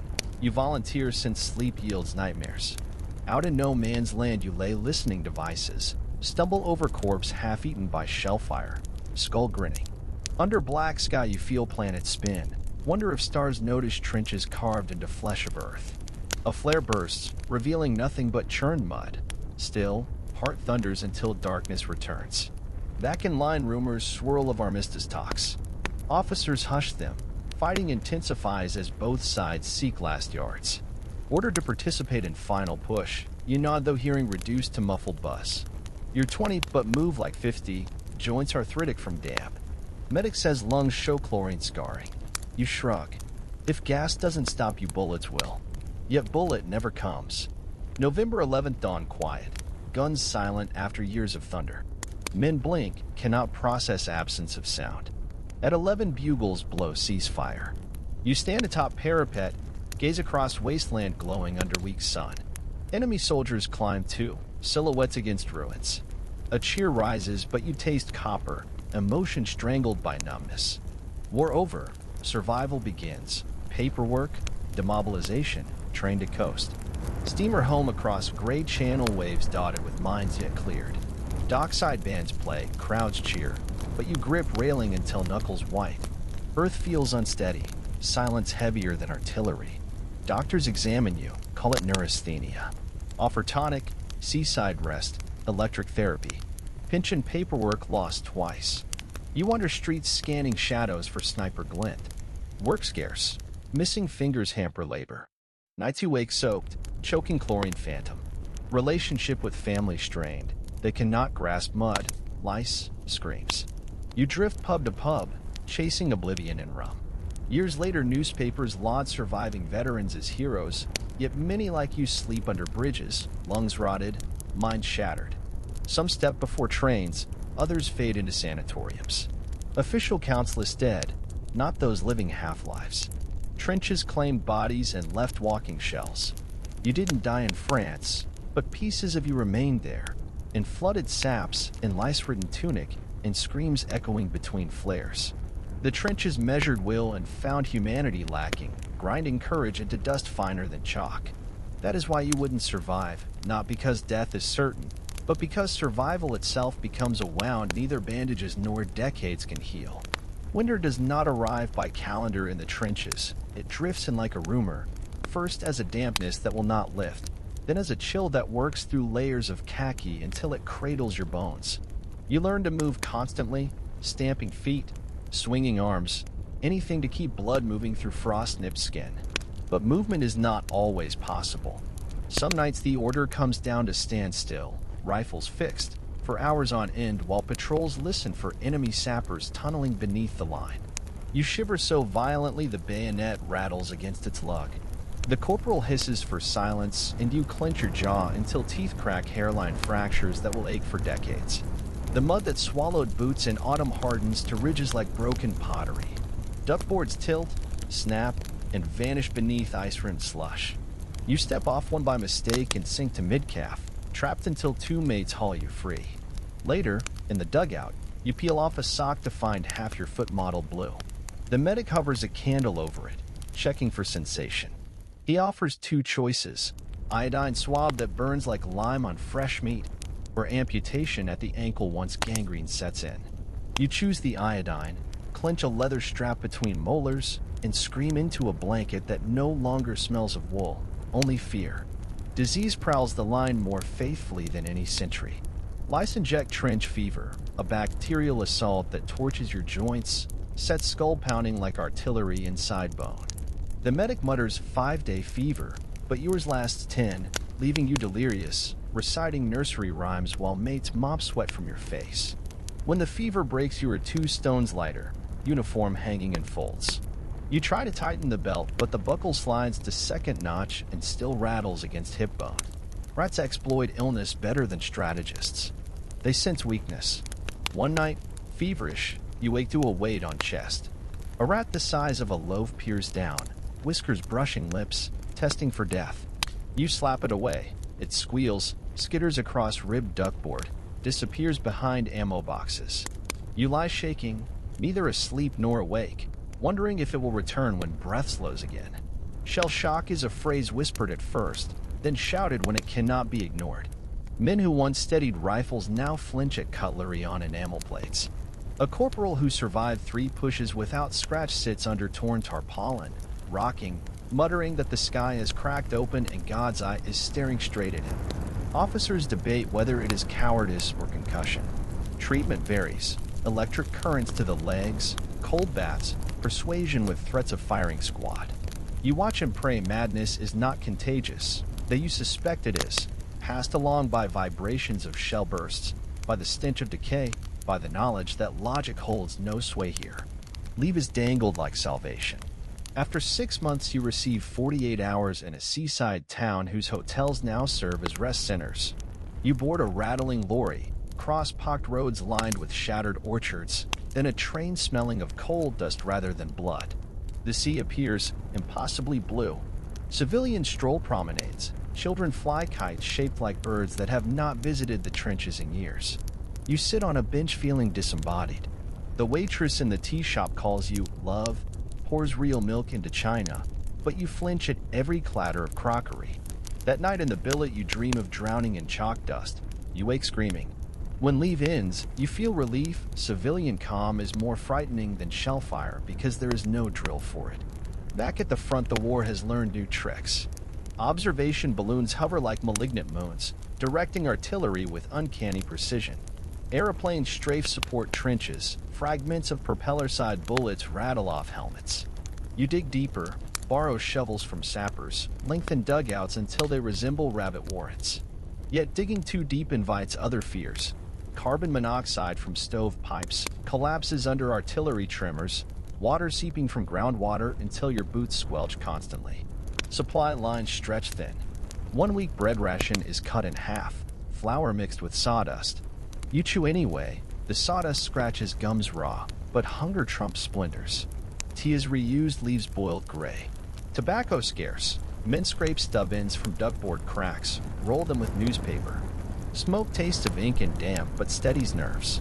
When supplies do arrive intact, they bring surprises. Tins of sardines from Portugal, raisins from South Africa, even chocolate marked for hospital patients but diverted by quartermaster graft.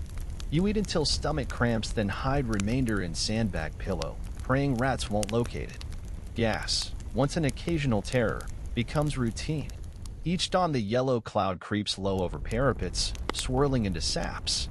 You sleep with masks slung around neck, drill practiced until movements are reflex. But masks fail, rubber perishes in cold, eyepieces fog opaque, filters clog with mud. One morning you help a new recruit whose strap has snapped.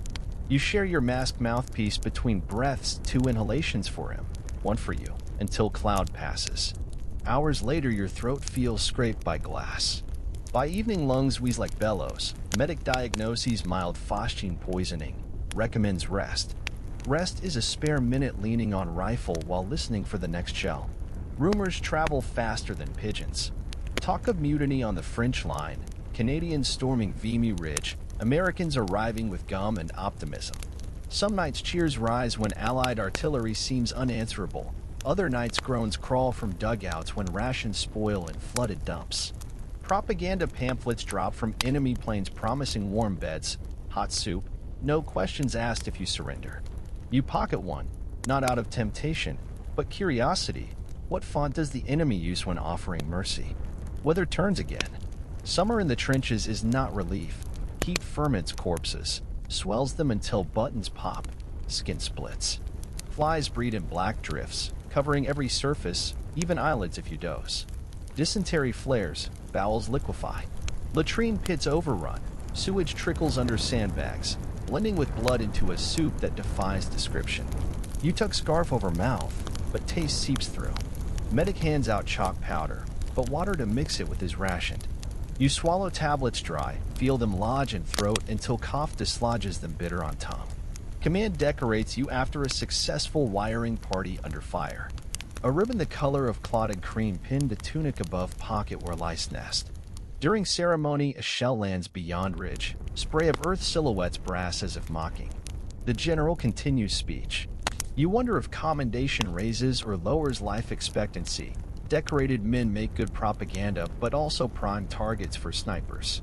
Nighttime illumination from star shells casts no man's land in harsh theater light. Bodies long lost gleam pallid. Water in craters mirrors constellations that seem unaffected by war. You volunteer for stretcher detail, retrieving wounded stranded between lines. Crawling on belly, you drag canvas litter through wire, guided by groans that falter as morphine runs out. 1 German and 2 British soldiers lie tangled. You hesitate, then load the German too. Back at aid post, orderlies curse, enemy to be treated only after own, but the surgeon waves them off, saw already buzzing above another man's femur. Flesh knows no nationality once shredded. Training evolves, bayonet drill supplanted by lectures on storm tactics, infiltration, rolling barrages. You struggle to memorize map coordinates using grid references while shells hammer overhead, vibrating pencils off tables. An instructor fresh from Staff College calls trenches outdated. Next push will be open warfare again. Veterans glance at cratered moonscape beyond wire, share hollow laughter. Sleep deprivation becomes weapon as deadly as shrapnel. For 8 days you rotate between front line, support, reserve without once lying fully prone. Eyes blur, depth perception skews. You hallucinate. A tree stump becomes a horse, a flare transforms to comet. A dead comrade rises to beckon you into crater. Someone shakes you awake before you follow. The mind cracks before bone. You tape the fissures with dark humor, but nights are long. One dawn a pigeon lands on parapet, iridescent throat pulsing. Men freeze, superstitious, bird from home or omen of death. Rifleman reaches slowly, captures it, finds message cylinder. The note orders immediate withdrawal to secondary line. Enemy preparing bombardment. Radio men confirm, but evacuation routes already jammed. You carry mortar shells to make last stand, stacking them beside Lewis gun nests. At noon, barrage begins, heavier than any remembered. Earth convulses, air fills with iron hail, dugout timbers snap. You crouch beneath table as roof caves, burying lamp, extinguishing light. Darkness absolute, soil sifts into collar. A man trapped beside you hyperventilates until you grip his hand, whisper nursery song off key. Hours pass or minutes, time erased by concussion drums. Rescue teams arrive nightfall, clearing debris plank by plank. You emerge blinking, coated in powder, ears bleeding. Casualty list long. Many suffocated before help. Yet line holds. Enemy infantry never advanced, content with destruction. Strategists call it victory. You feel nothing but fatigue so deep it hollows stomach. Medical board deems your hearing severely impaired. Recommends transfer to light duties behind lines. Storehouse clerk 10 miles from front. You spend fortnight counting crates, filing requisitions for boots 2 sizes too small or artillery fuses misnumbered. The quiet unnerves you. Every slam of warehouse gate triggers flashback. You request return to unit, claiming hearing improved. Bureaucracy delays. By the time transfer approved, battalion rotates to quiet sector where trench lines mirror rivers more than fortresses. Patrols minimal, rations decent, officers speak of war's final year. In this lull, fresh dangers bloom. Spanish influenza sweeps through camps, striking healthy men with swiftness that shames bullets. One evening you share cigarette with signaler. By morning he coughs clots. By dusk he is wrapped in ground sheet awaiting burial. Masks are issued, gauze squares tied with string useless against microscopic foe. You survive mild fever, but lungs never clear. Cough lingers like old friend tapping shoulder at inopportune times. Letters from home speak of shortages, strikes, political upheaval. Father's factory produces shell casings. Sister nurse is at convalescent home. Rites of amputees learning to walk on crude wooden legs. She encloses pressed poppy petal from hedge by lane you played in as children. You hold fragile red tissue, marvel that such color still exists. Tuck it inside pay book with photos smudged by trench damp. Rumors of offensives, armistice, revolution swirl indistinguishably. Each dawn you wonder if guns will resume their sermons or fall silent forever. Training continues regardless. Bayonet courses, gas drills, lectures on discipline. A comrade laughs that war will end the day you finish cleaning rifle properly. You polish barrel until reflection shows gaunt face unrecognizable. On patrol one misty evening you encounter enemy soldier likewise lost. Both raise rifles, hesitate. Fog muffles front line. World shrinks to 2 trembling figures. He lowers weapon first, mouths word that could be brother or peace. You back away slowly, heart pounding louder than distant guns, return to trench without report. Some things cannot be entered on morning sheets. Day 70 of quiet sector. Orders arrive. Relocation to sector near Cambrai for final push. You close paybook, kiss crumpled poppy petal, tuck it deeper into breast pocket. Men joke the war cannot possibly last another winter, yet pack gear as if for eternity. You know now survival is not arrival at armistice, but the weight you will carry afterward, memories etched into marrow, ghosts seated forever at edge of vision. And you begin to suspect the trenches never truly release anyone. They simply reassign you to a different front inside your skull, where bombardment repeats in echo. When train whistles for departure, steel wheels shriek like incoming shells. You shoulder rifle, prosthetic fingers stiff on sling, and march once more, because choice ended the day you disembarked in that first chill dawn. Survival is motion. Stopping would mean listening to the silence, and silence is what you fear most of all.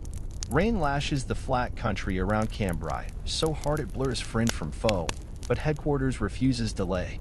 At 3:30 on an ink-black morning, the barrage erupts with a roar vast enough to rattle crockery in villages 50 miles away. You huddle in a jump-off trench packed shoulder to shoulder with men who look less like soldiers now and more like clay statues, each smeared the same slick brown. The lieutenant's whistle shrieks. Every muscle clenches against the instinct to bolt. One heave, and you're over the parapet, boots slapping paste-thick mud that sucks like quicksand. Shell bursts flash strobe along the horizon, silhouetting tanks lumbering ahead, armored giants coughing black smoke, shedding shards of track with each crater they cross. Halfway to the first objective, the creeping barrage outruns you. You feel it, the sudden emptiness where thunder used to be, and then machine gun fire sighs down from a pillbox the gunners missed. Bullets flick past with the sound of ripping linen. A man to your left folds without a sound, legs spinning out from under him. You drop behind a splintered tree stump and fumble a Mills bomb, thumb slipping on the pin. When you lob it, the bomb lands short, fizzing useless in shell water, but a tank hisses past, squashing the pillbox beneath caterpillar steel. The ground quakes. Inside the helmet, the world goes silent except for heartbeats booming like depth charges. Reaching the enemy line feels anticlimactic. Just another trench scraped into earth the same color as every other piece of France. You vault in, bayonet fixed, expecting resistance, but find only 2 days Germans blinking through cordite haze. One drops his rifle and raises both hands. The other bleeds from an ear, eyes spinning like a struck ox. You shout for them to climb out, point back toward the rear. They obey, stumbling. There is no triumph, only relief that they are walking, and you do not have to shoot. Orders bark down the trench. Move, move, keep moving. Objectives on a map pinned days ago to the mess tent pole still exist in some captain's imagination, so you slog on. By late morning, your platoon has crossed 3 trenches and a sunken road scattered with smashed limbers. Behind, the support waves struggle through mud you churned into soup. Ahead, the barrage stutters, then stops altogether. A runner arrives, uniform soaked through, shouting that supplies can't get forward. Ammunition low. Water lower. You crouch in a captured fire bay where the only shelter is the corpse of a horse half embedded in the parapet, ribs jutting like broken bedsteads. Flies rise in clouds the moment you disturb them. The smell bludgeons consciousness. You retch dry, throat too parched for bile. Afternoon grinds on. Enemy artillery has the range now. Heavy shells bracket the trench, one left, one right, the next on top. Duckboards leap, sandbags shred, men vanish in geysers of muck. A direct hit on a dugout to your rear seals 15 men alive. Frantic shovels carve at clay, but another shell drives rescuers back.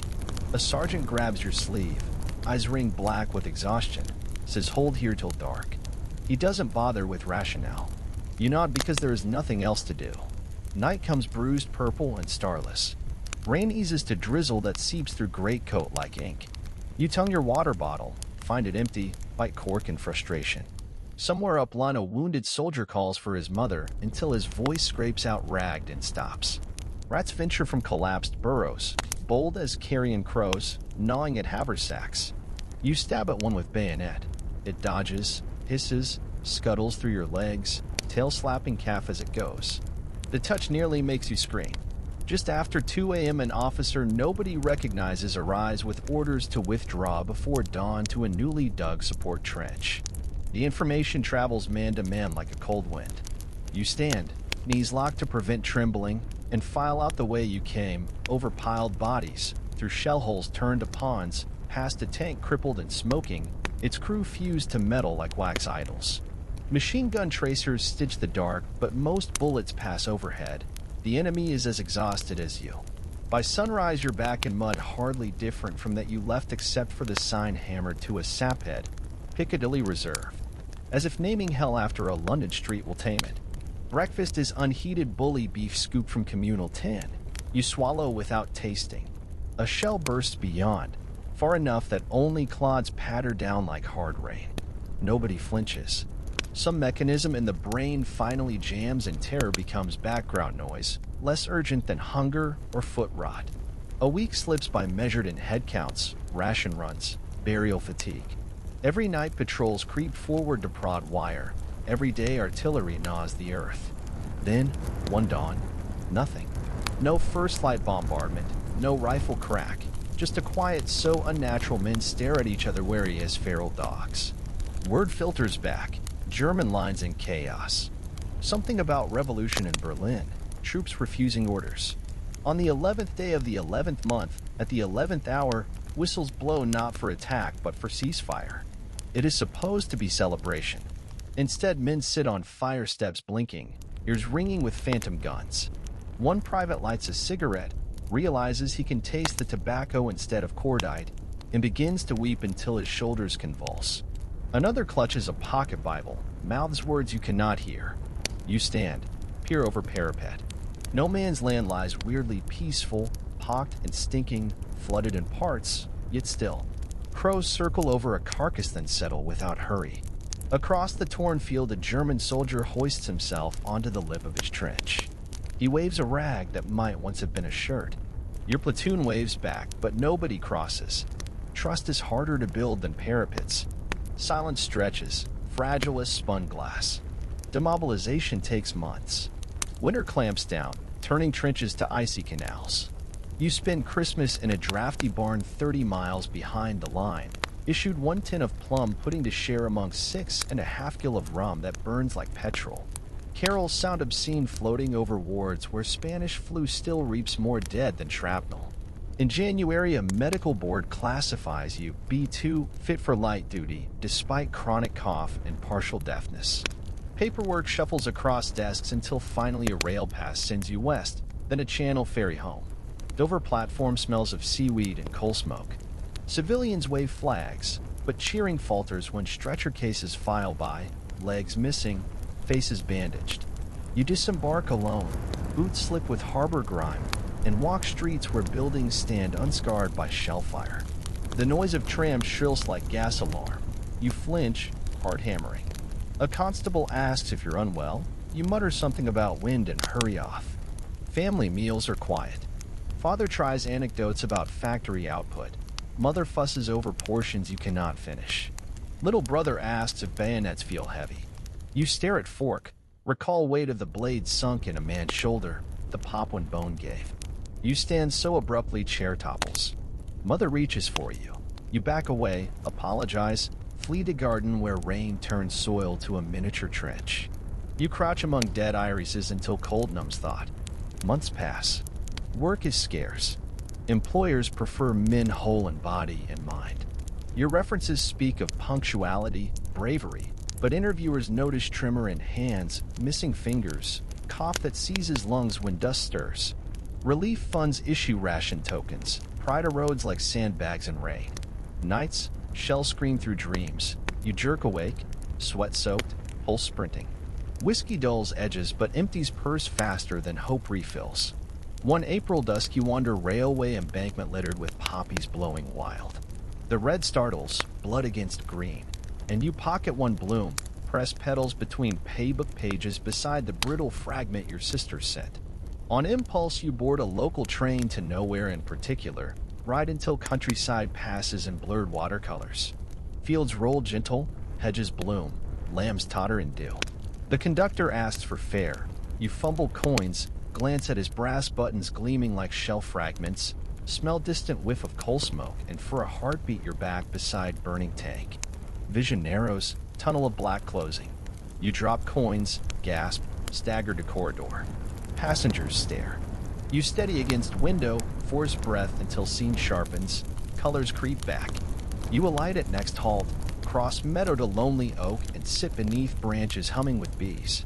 You try to recall a time before trenches, classroom afternoons, bicycle spokes ticking, but memory is sepia, edges charred by 4 years of fire. You unbutton tunic pocket, draw the poppy petals. They crumble. Red dust scatters on breeze, mingles with pollen, drifts away. You watch until nothing left. Why wouldn't you survive the trenches? Because survival isn't the opposite of death. It's the echo of death, a resonance that follows after guns fall silent. It is mud lodged forever beneath fingernails, lungs lined with gas scars, nights sewn shut by lice eggs that never hatch yet foreverage. It is a mind that learned to measure safety in yards of earth and cannot relearn sidewalks, a heart that beats to the phantom rhythm of bombardment. You might leave the battlefield walking, even laughing, metal ribbon fluttering on chest. But the trenches keep tenancy in blood and bone, charging rent with every thunderclap, every bonfire crack, every slammed door. And one day, decades on, when children ask about the war, you will search for words and find only the distant rumble of guns, still circling, still hungry, still claiming what little of you managed to crawl away in 1918.